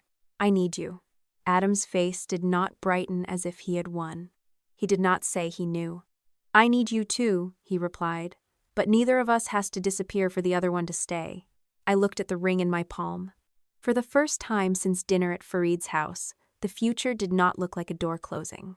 It looked unfinished. That was different. When Adam stood to leave, I walked him to the door. "Call me tomorrow," I said. "What if you don't answer?" "Call twice." "Why twice?" "The first call tells me you are there. The second tells me you did not leave because I was difficult." Adam considered that. 2 calls, he said. "Not 6. Definitely not 6. He kissed my forehead and stepped into the hallway. I closed the door, then leaned against it with the ring still pressed into my hand.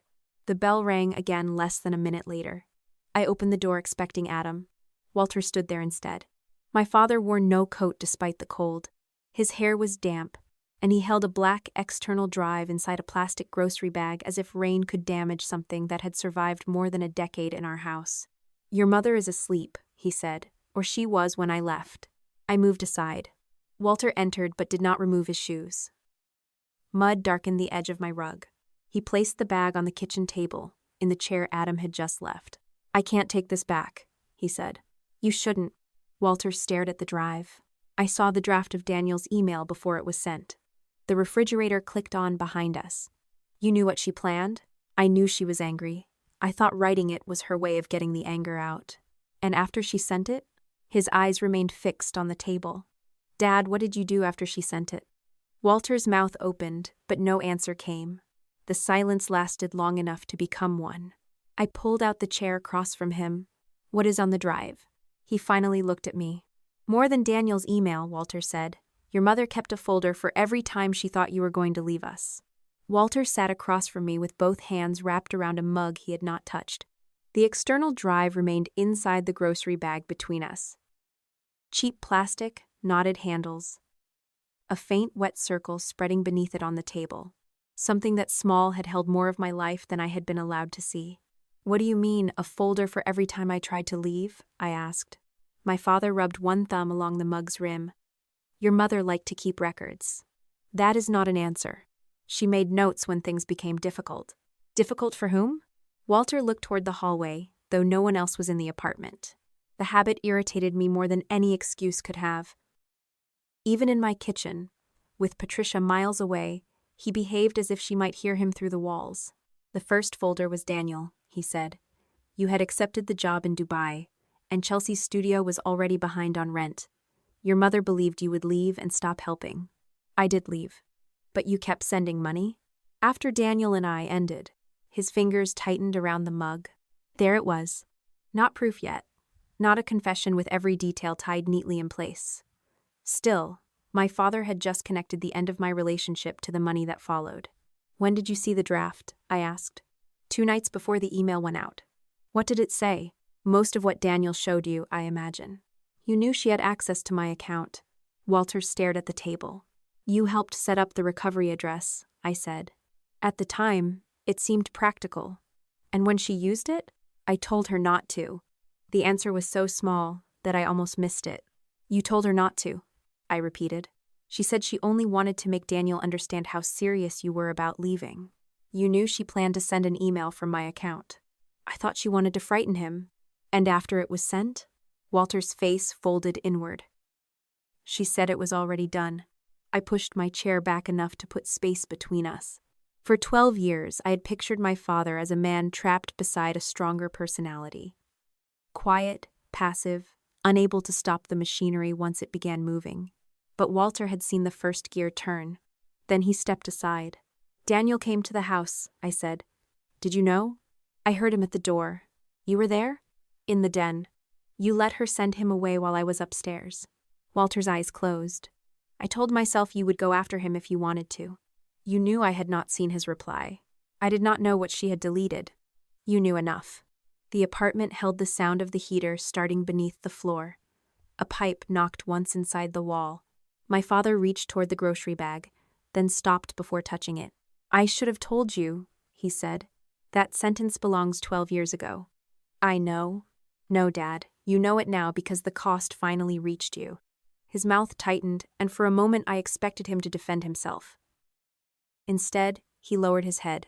Your mother said if I exposed what she had done, Chelsea would lose the studio, you would cut us off, and our marriage would end. So you chose the version where only I lost something. Walter said nothing. I let the silence stand. For most of my life, I had rescued him from moments like that.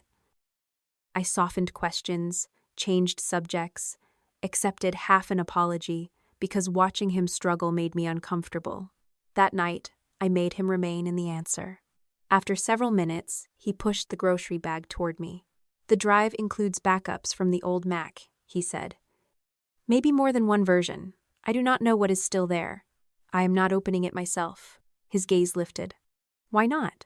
Because if this becomes a civil case, I want someone independent to preserve it properly. That seemed to surprise him. Perhaps he had expected anger, shouting, or the kind of confrontation Patricia could later describe as instability. Instead, I took photographs of the drive where it sat, including the serial number on the underside.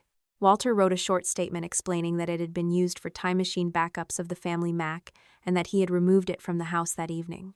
He signed and dated the statement. Then I placed the drive inside a clean document box. Walter watched every step. You have done this before, he said. No. You seem very calm. I am not calm. I am being careful. Before he left, he stood beside the door and waited as if I might offer him something. Forgiveness, perhaps. A promise that bringing the drive had balanced the years of silence. I gave him neither. You should stay somewhere else tonight, I said. If Mother realizes the drive is gone, she may accuse you of stealing it. It belongs to both of us. That will not stop her. Walter nodded. I booked a motel. The fact that he had planned that far ahead told me he understood more about Patricia's reaction than he wanted to admit. My father left without asking whether he could call the next day. The following morning, I carried the drive to a digital evidence consultant recommended by my attorney. Her name was Rachel Kim, and she worked from an office above a tax firm in Troy. Rachel did not plug the drive into an ordinary laptop. She photographed the packaging, recorded the serial number, and created a forensic copy so the original would remain unchanged. I need to be precise about what this can and cannot show, she said. I would prefer that. The drive appears to contain time machine backups from a family Mac. Your father says your mother used the Messages application on that computer? She kept her Apple account signed in because she liked typing on the full keyboard. That matters.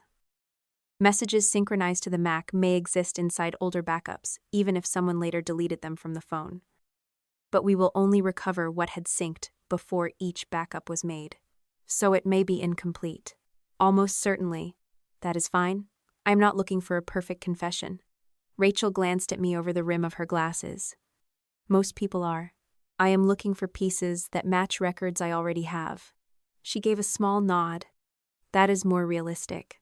The first report arrived 2 days later. There was a draft of the email Daniel received. Not merely similar wording. The same paragraphs, the same order, the same sentence about him loving my usefulness rather than me. The file had been created under Patricia's user profile 48 hours before the email was sent. The final line differed.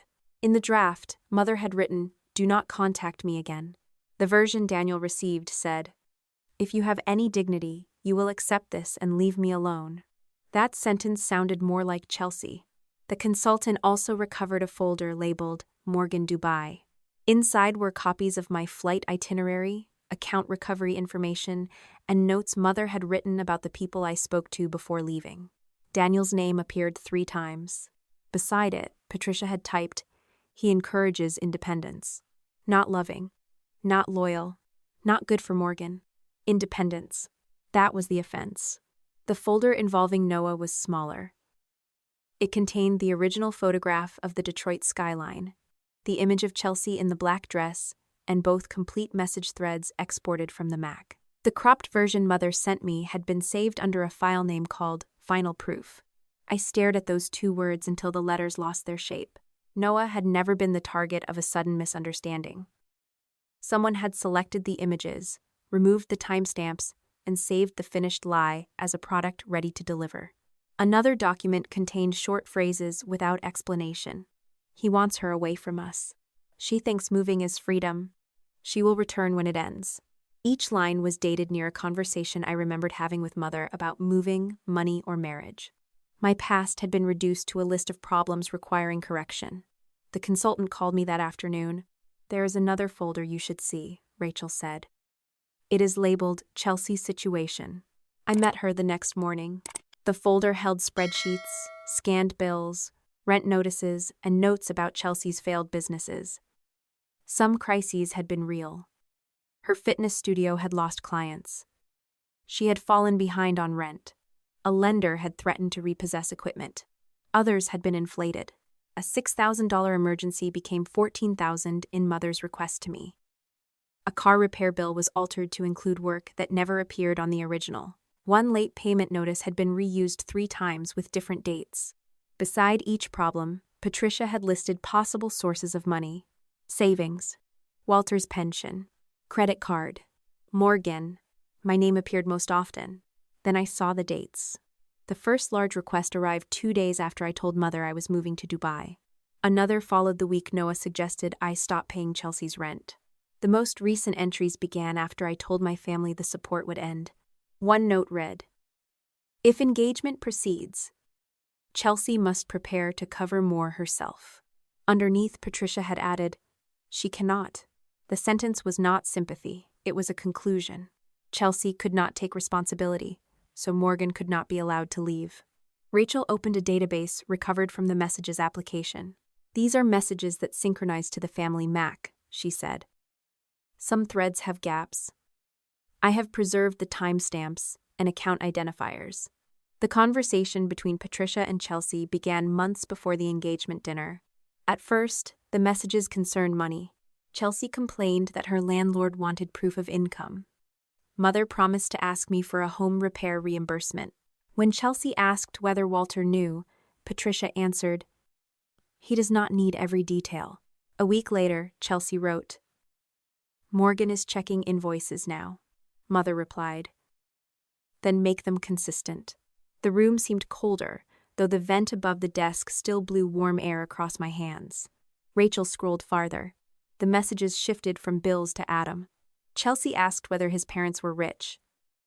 Mother told her Farid owned a successful engineering company, but warned her not to sound jealous. Then came the line that connected everything.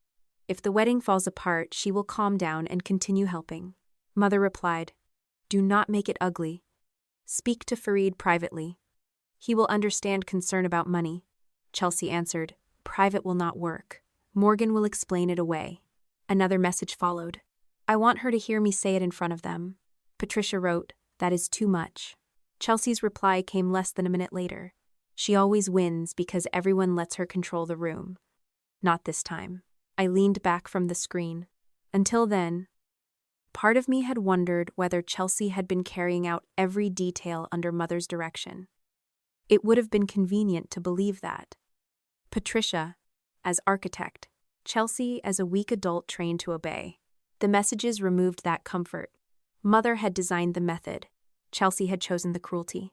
She searched online for Lebanese Arabic phrases, contacted a tutor under the excuse of preparing a wedding toast, and asked which insults would sound natural to an older Lebanese man. The tutor had corrected her pronunciation. Chelsea had practiced. The insult at dinner was not panic, it was rehearsal. Rachel opened one final message. Patricia wrote, "Use the money concern first. If Fareed reacts, stop there." Chelsea answered, "I have the screenshots. She will not be able to stop me." That was the phrase I had heard behind the voice message. Use the money line first. The audio had not told me enough by itself. The synchronized messages completed the meaning. I asked Rachel to preserve the entire thread and prepare a report identifying where each file came from. Then I called the forensic accountant. The financial records on the backup matched the Lakeview invoices I had already found. Several reimbursements went into an account Chelsea controlled. Others passed through Patricia before reaching the same destination. The preliminary total remained above $70,000, though the accountant cautioned that known gifts and legitimate expenses had to be separated before any demand could be made. "I only want the amount tied to false information," I said. "That is the correct approach," he replied. "If you knew a payment was for Chelsea, it is not part of this review." "I understand." By Friday afternoon, my attorney had the Daniel draft, the complete Noah thread, the synchronized messages, the business records, and the first accounting summary. Adam sat beside me during the video call, but he did not speak until I asked for his view. The attorney kept her tone even. "We have enough to send a preservation notice," she said. "That will instruct Patricia and Chelsea not to delete relevant electronic or financial records. We can also notify them that you are reviewing possible civil claims related to misrepresentation and improper use of your identifying information." "Does the relationship sabotage belong in the claim?" I asked. "Not by itself in the way you may want it to. The old emails and messages establish motive, intent, and a repeated pattern. The strongest financial issue is that money was transferred because of false invoices. And the fake conversation about Adam? It supports your demand that they stop making false statements and preserve the accounts used to create it. But I would not promise that every personal wrong becomes a separate legal claim." That answer was less dramatic than revenge stories usually allowed. It was also honest. "What happens after the notice?" Adam asked. "They may cooperate, they may deny everything, they may hire counsel. If they delete records after receiving it, that can create additional problems for them." The attorney looked at me through the screen. "I need your authorization before I send anything. Once they receive the letter, this will no longer be an argument they can pretend is private family business." I thought about Mother standing at the front door while Daniel waited outside, Chelsea moving Noah's words beneath the wrong photograph, Walter listening from another room, the invoices, the recovery passwords, the folder for every time I tried to leave. For years, they had counted on one certainty. I would protect the family from the consequences of what the family did to me. My attorney waited. Adam did not touch my arm or answer with his eyes. He kept his hands folded in his lap and left the choice where it belonged. "Send it," I said. The preservation letter went out on a Wednesday morning. My attorney sent one copy to Patricia, one to Chelsea, and another to the registered address for Lakeview Home Services. The letter instructed them to retain phones, computers, cloud records, invoices, bank statements, and every account used to create or distribute the false conversation attributed to me. It also demanded that they stop using my name, photograph, signature, or account information. There was no threat of arrest. No promise that a judge would punish them by Friday. Only dates, records, and a warning that destroying relevant material after receiving formal notice could make their position worse. Mother called 11 minutes after the delivery confirmation arrived. I let it ring. She called again, then left a voicemail. "Morgan, this is extortion. You are using Adam's family and their money to frighten your own mother. Call me before you do something you cannot take back." I saved the voicemail and forwarded it to my attorney. Then I sent one email. "Please direct all communication regarding the financial review to counsel. Personal communication must remain in writing." Patricia responded within 3 minutes. "You sound like a stranger." I did not answer. By lunch, Aunt Diane had called twice. Aunt Linda sent a paragraph accusing Fareed of turning Adam against my family. Cousin Rebecca asked whether Adam planned to take control of my accounts after the wedding. The story had changed again. At dinner, I had supposedly ordered Chelsea to test Adam. Now his wealthy family had discovered my money and hired lawyers to separate me from my parents. Mother understood that facts could be complicated, but fear traveled cleanly. I opened a blank document and wrote a short correction. Chelsea contacted Adam privately before the engagement dinner. She later displayed an image she would not verify through an original account. Independent records now show that false invoices were used to obtain money from me. I am reviewing those records through counsel. I will not discuss private documents through relatives, but I will correct false claims sent about me. I sent it only to people who had contacted me or received Mother's accusations directly. I did not attach Daniel's email. I did not send Noah's messages. I did not circulate the recovered conversations between Patricia and Chelsea. Those records were evidence, not entertainment. Aunt Diane replied first. Your mother says every dollar stayed in the family.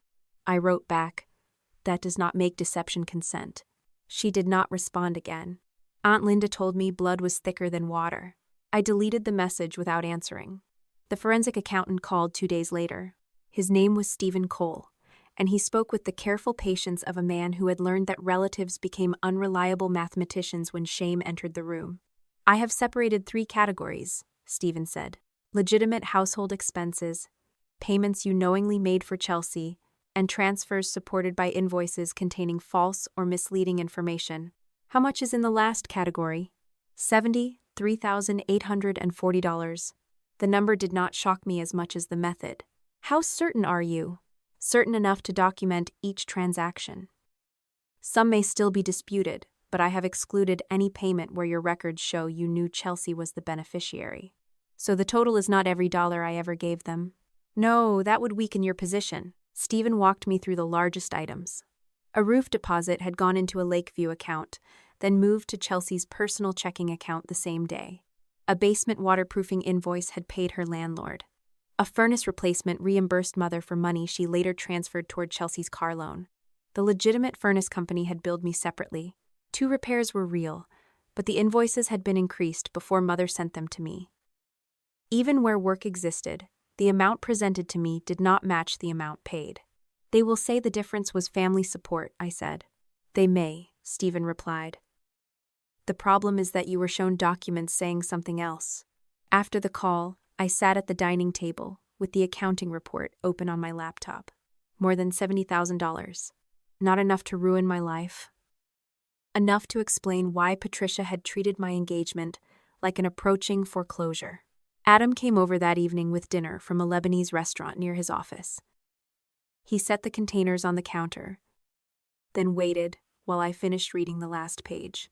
What did the accountant find? He asked. I told him the total. His hand tightened around the paper bag. What happens now? The attorney prepares a repayment demand. Do you want to go forward? Yes. Adam nodded, but he did not reach for his phone or suggest the next person to call. The restraint was deliberate. I could see the effort in it. I spoke to Fareed, I said. His eyebrows rose. You did?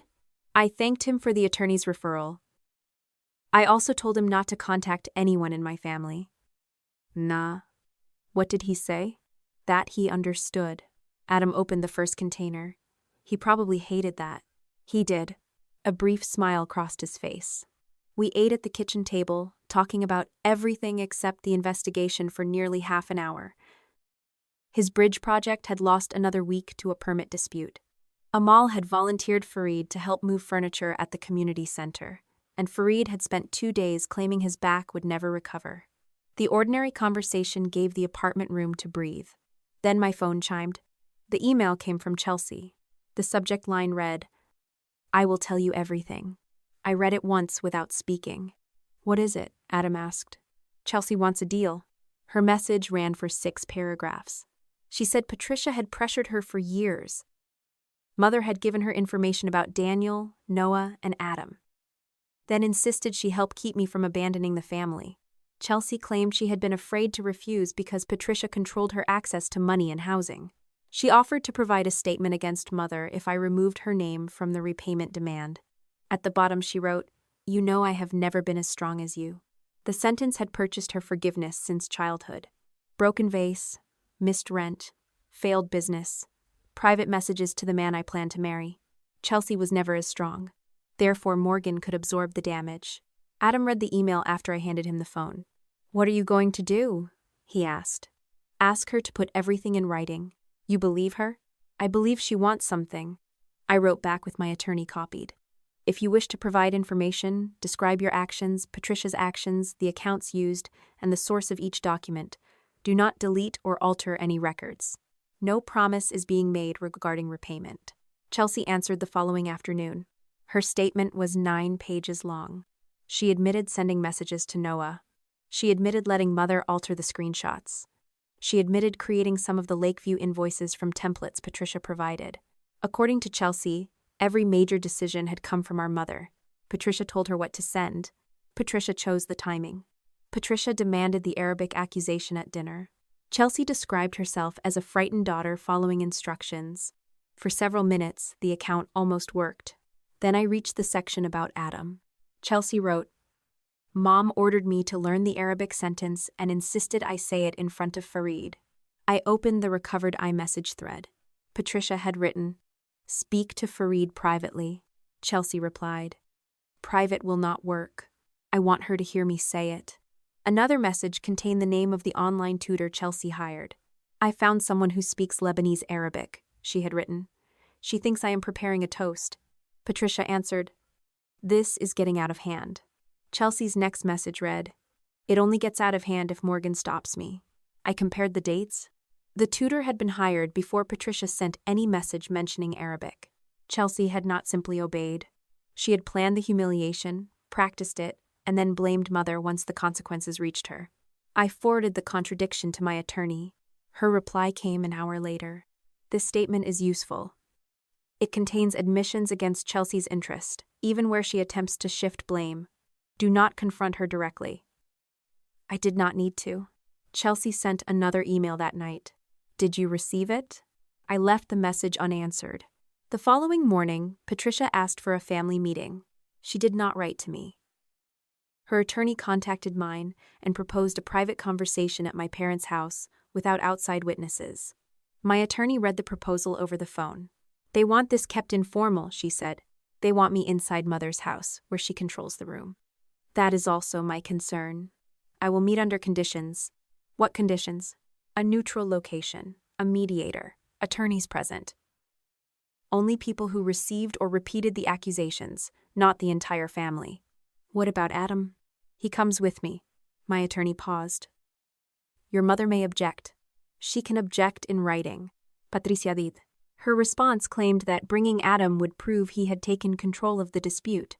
She also refused the forensic accountant's attendance, calling him a hired stranger who did not understand family arrangements. I agreed to keep Stephen out of the room if his written report could be presented. Patricia accepted the mediator only after her attorney explained that refusing every neutral condition would not help her. The meeting was scheduled for December 5th.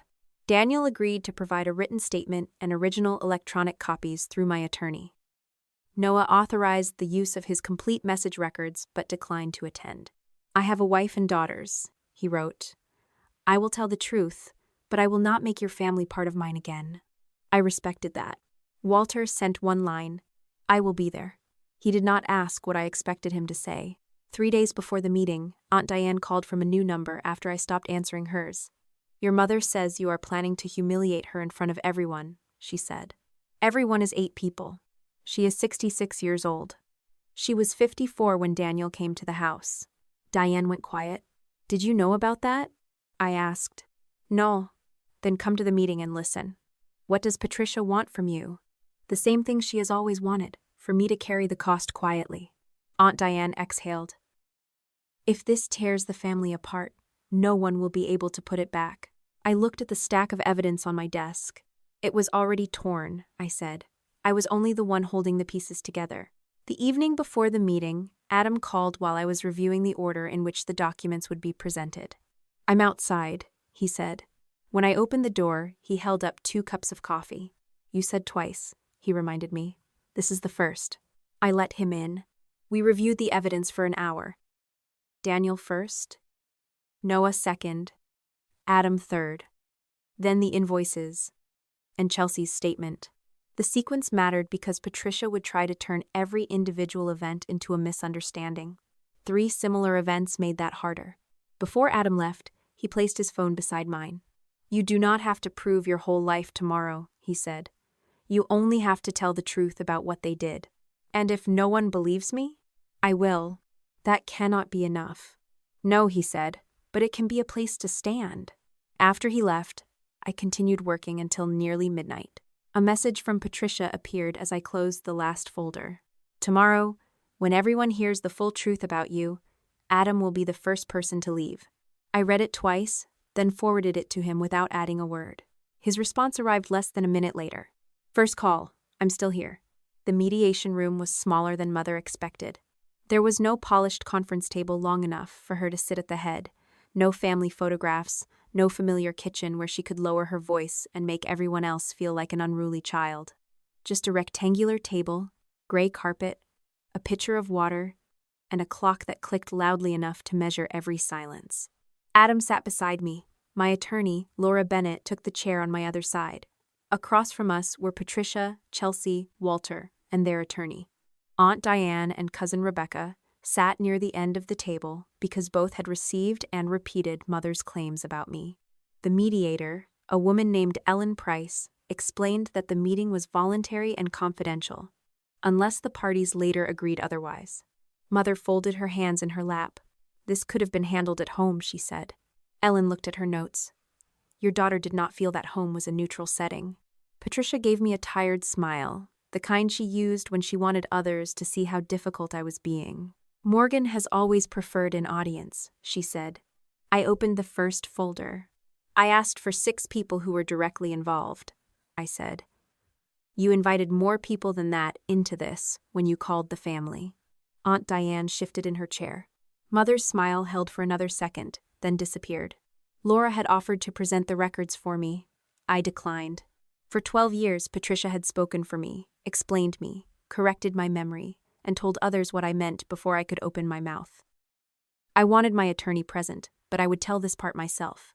I placed Daniel's email on the table. "This was sent from my account 2 weeks before I moved to Dubai," I said. "I did not write it." Patricia did not look at the page. "You cannot possibly remember every email you sent 12 years ago." Daniel kept the original electronic message and the full header. Walter's backup contained a draft created under your user profile 48 hours before it was sent. Mother turned toward my father. Walter stared at the water pitcher. Laura handed copies to the other attorney. The draft and final email sat side by side, identical except for the last sentence. Patricia's attorney read both pages before speaking quietly to her. Mother shook her head. "We shared that computer," she said. "Anyone could have typed it." "The draft was saved in your personal user folder," I replied. "It also contained a phrase you had used with Daniel in person." Patricia looked at Aunt Diane instead of me. "Daniel was trying to stop her from going overseas," she said. "Morgan was 26 and making decisions she did not understand. He encouraged me to go." "That is what he told you." "He confirmed it in writing before the fake email was sent." Mother lifted one shoulder. "Men rewrite history too." I slid Daniel's response across the table. "He wrote back twice. He called 6 times. He came to the house while I was upstairs packing."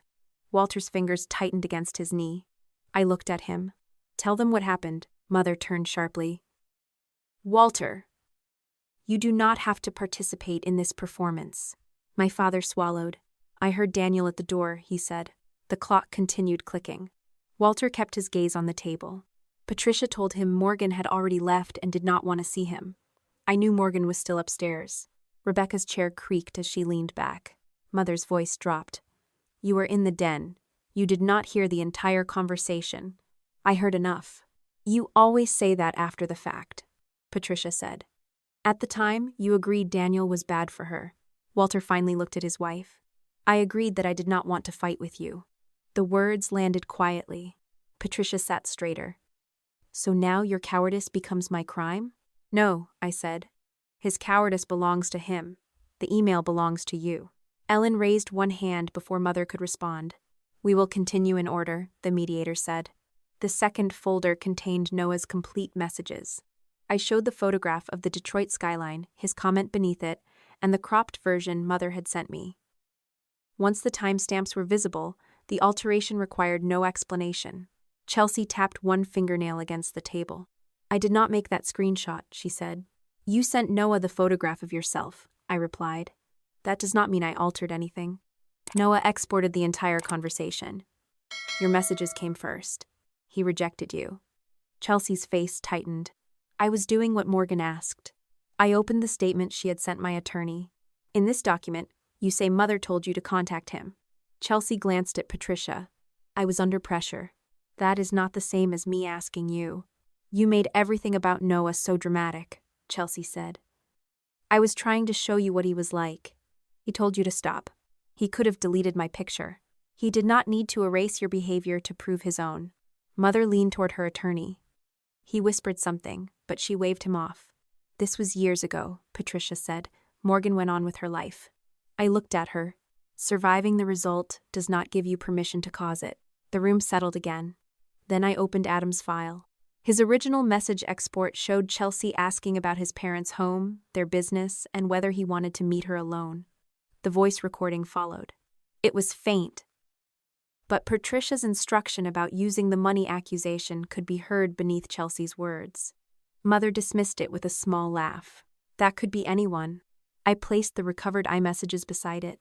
The synchronized records showed Patricia telling Chelsea to raise the money concern privately with Fareed. They also showed Chelsea refusing. "I want Morgan to hear me say it," Chelsea had written. Another message included the online tutor's name and the claim that Chelsea was preparing an engagement toast. Adam did not speak until Chelsea looked at him. "You encouraged me," she said. "No," Adam replied. "I answered one practical question before I knew what you were doing. After you asked to meet privately, I told Morgan. You kept responding. Because Morgan asked me not to block you until we understood your plan." Chelsea turned toward me. "So you did test him. I preserved what you chose to send. That is not the same thing." Her attorney placed a hand near her papers. "Chelsea, let her finish." My sister pulled her arms across her chest. I laid her written statement on top of the message records. "In this version, you claimed Patricia ordered the public accusation in Arabic. The messages show she told you not to do it." Mother's head snapped toward Chelsea. "You told her I planned that?" Chelsea's composure broke for the first time that morning. "You started all of it," she said. "I told you to speak privately. You wanted the engagement stopped. I wanted Morgan to slow down. You wanted her money to keep coming." Patricia's face hardened. "The money paid for your life. Because you kept telling me Morgan owed us. No one forced you to send those messages. You gave me everything I needed. And you went further because you could not stand watching your sister have something you did not." Chelsea pushed her chair back so quickly that one leg scraped against the floor. "You raised me to believe she would fix it," she said. "Every rent payment, every bill, every mistake. You said Morgan liked being needed." Mother's voice turned flat. "Sit down." Chelsea did not. "You told me she would calm down after the wedding fell apart. I said she would reconsider. You said Adam would leave if Fareed believed she wanted money." Patricia looked toward Ellen. "This is exactly why private family matters should remain private." Chelsea becomes emotional and says whatever will save her. Chelsea stared at her mother. For years, Mother had protected her with that same explanation. Chelsea was fragile. Chelsea was confused. Chelsea could not be expected to manage consequences the way I could. Now Patricia used it to discard her. Chelsea lowered herself into the chair, but the allegiance between them had already split. Laura placed the accounting report in front of their attorney. The room changed when money entered it. Old relationships could be called misunderstandings. Screenshots could be blamed on memory, stress, or concern. Bank transfers left less room. Stephen's report separated legitimate expenses, gifts I knowingly made to Chelsea, and payments obtained through false invoices. The disputed amount was $73,840. Mother read the first page without turning it. "Every dollar was used for this family," she said. Aunt Diane leaned forward. "Patricia, you told me Morgan had stopped helping years ago." Mother's eyes moved toward her sister. "I said she had become unreliable. You told us Chelsea was supporting you. She helped when she could. Rebecca picked up one of the Lakeview invoices. This says the basement was waterproofed. It needed work. The report says the money paid Chelsea's landlord. Patricia pressed her lips together.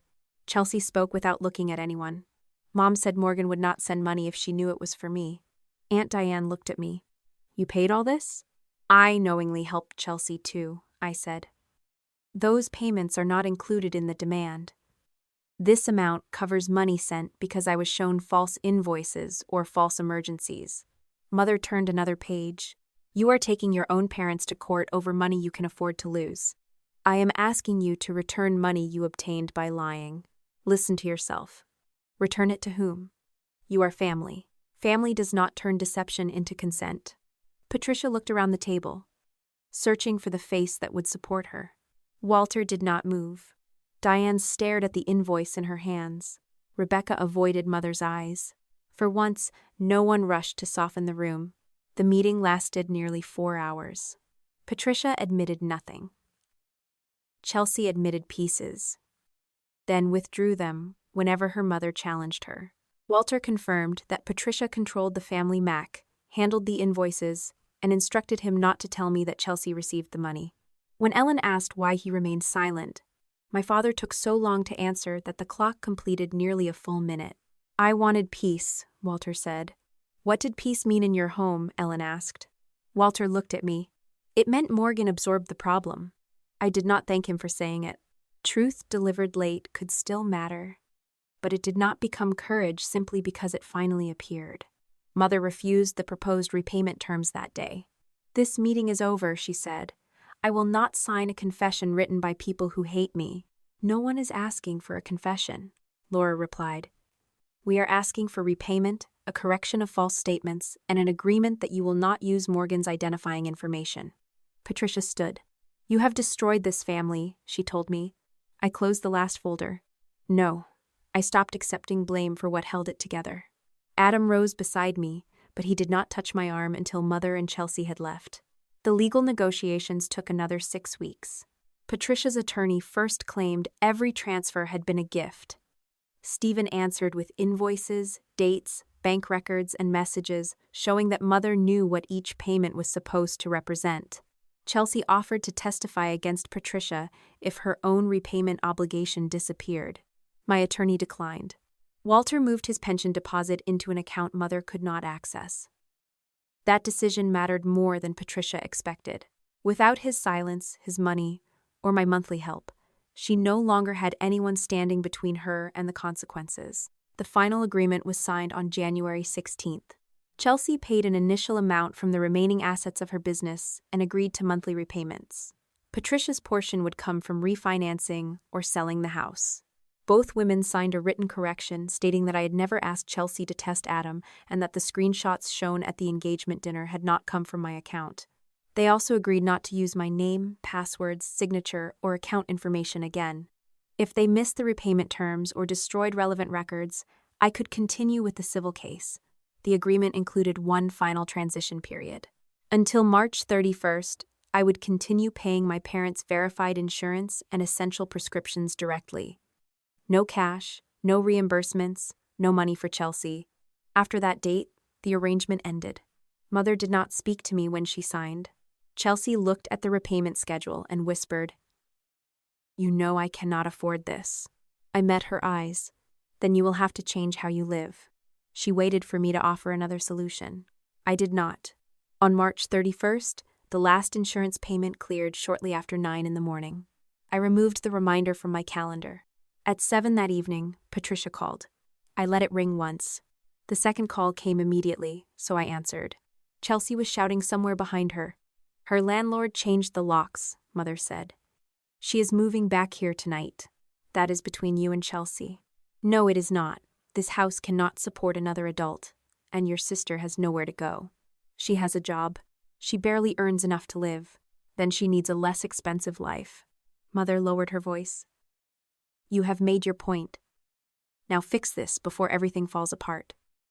Behind her, Chelsea yelled that none of this would have happened if Patricia had not kept the messages. Mother covered the phone and shouted back. For years, that sound would have sent me toward my keys. This time, I remained at my kitchen table. Patricia returned to the call, breathing hard. "Morgan, did you hear me? Your sister is coming home." "I heard you. What are you going to do?" I looked at the empty space on my calendar where the family payment reminder had been. "Nothing," I said.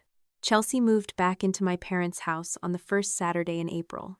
I knew because Walter sent me one photograph. 3 plastic storage bins sat on the front porch beside 2 suitcases and a desk chair with 1 broken wheel. Chelsea stood near the driveway arguing with Mother while a tow truck loaded her white SUV.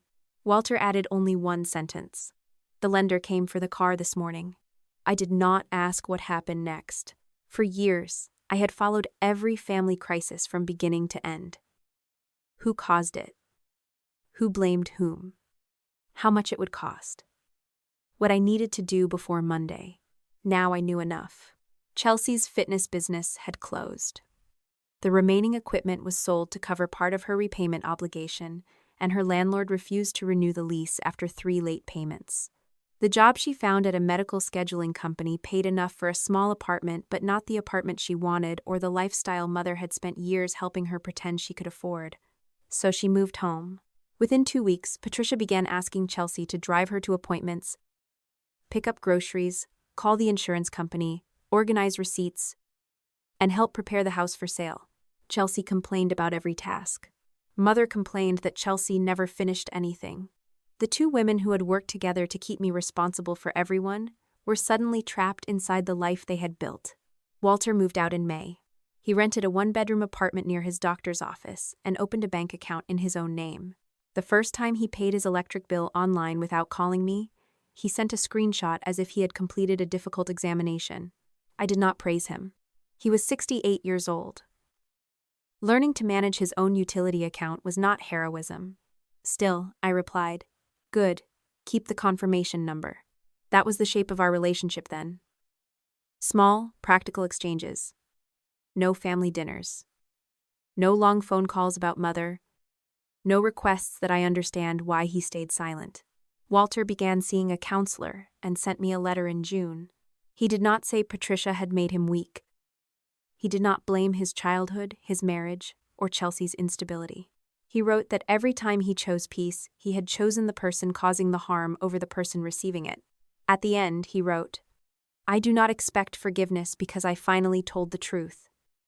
I only want to become someone who tells it sooner." I kept the letter.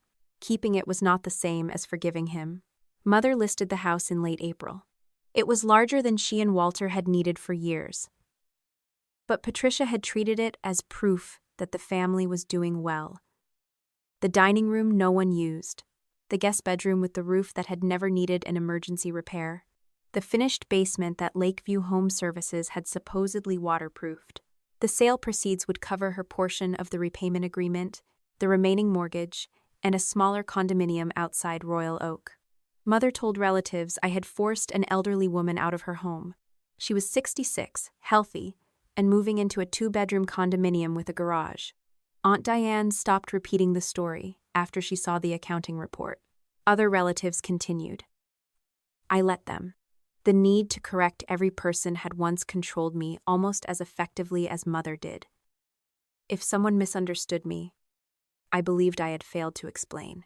By summer, I had learned that some people preferred the lie because it allowed them to keep the same loyalties. They were free to keep it. Our wedding was scheduled for July 11th. Adam and I kept it small.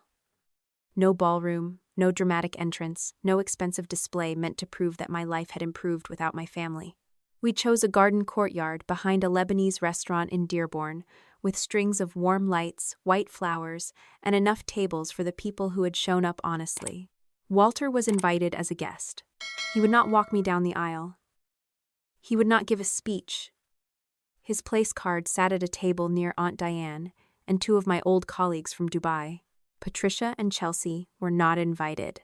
3 weeks before the wedding, Mother called from a number I did not recognize. I almost sent it to voicemail, but something made me answer. Chelsea was shouting in the background before Patricia said hello. "You need to speak to your sister," Mother said. "No. She is refusing to help with the move. I am not part of the move.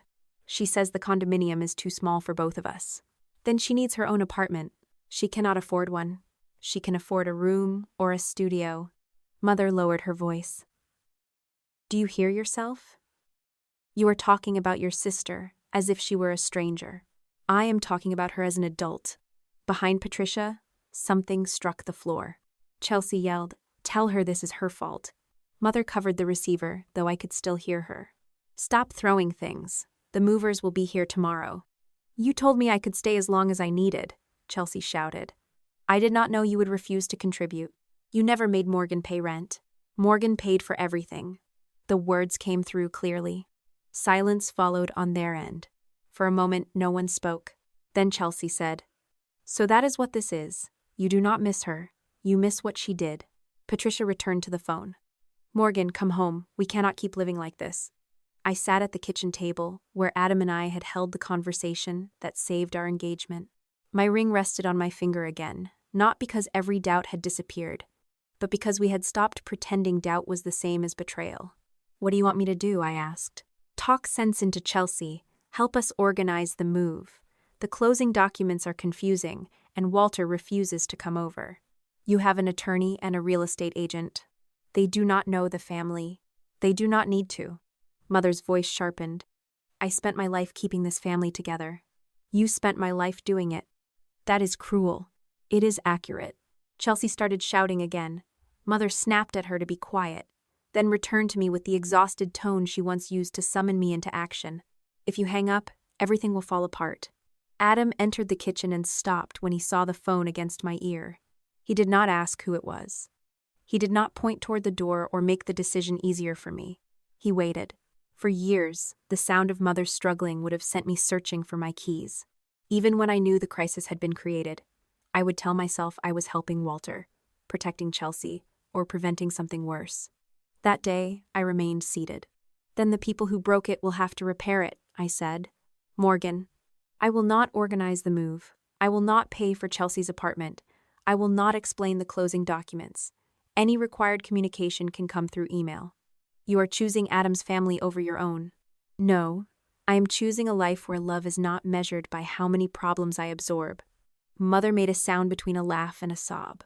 Then she said the sentence she had used in one form or another since I was a child. "You were always stronger than your sister." My hand relaxed around the phone. "That never gave you permission to hurt me." I ended the call. Adam crossed the room and set a grocery bag on the counter. "What happened?" he asked. "They need help moving." "And?" "They will find someone else." He nodded. No celebration. No speech about how proud he was. "What did you buy?" I asked. "Too many tomatoes." "How many is too many?" He opened the bag. "You are about to find out." We made dinner while my phone remained silent on the table. The wedding took place under a clear sky.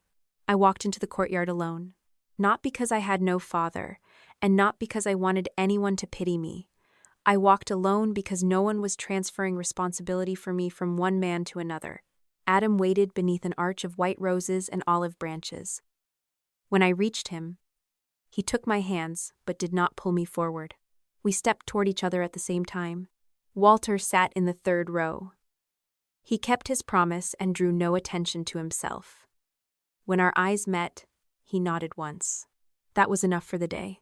At dinner, Fareed stood with a glass of sparkling water. The conversation softened as he looked toward me. He spoke first in Arabic. "Welcome to this family, Morgan. Not for what you can do for us, not for what you can carry.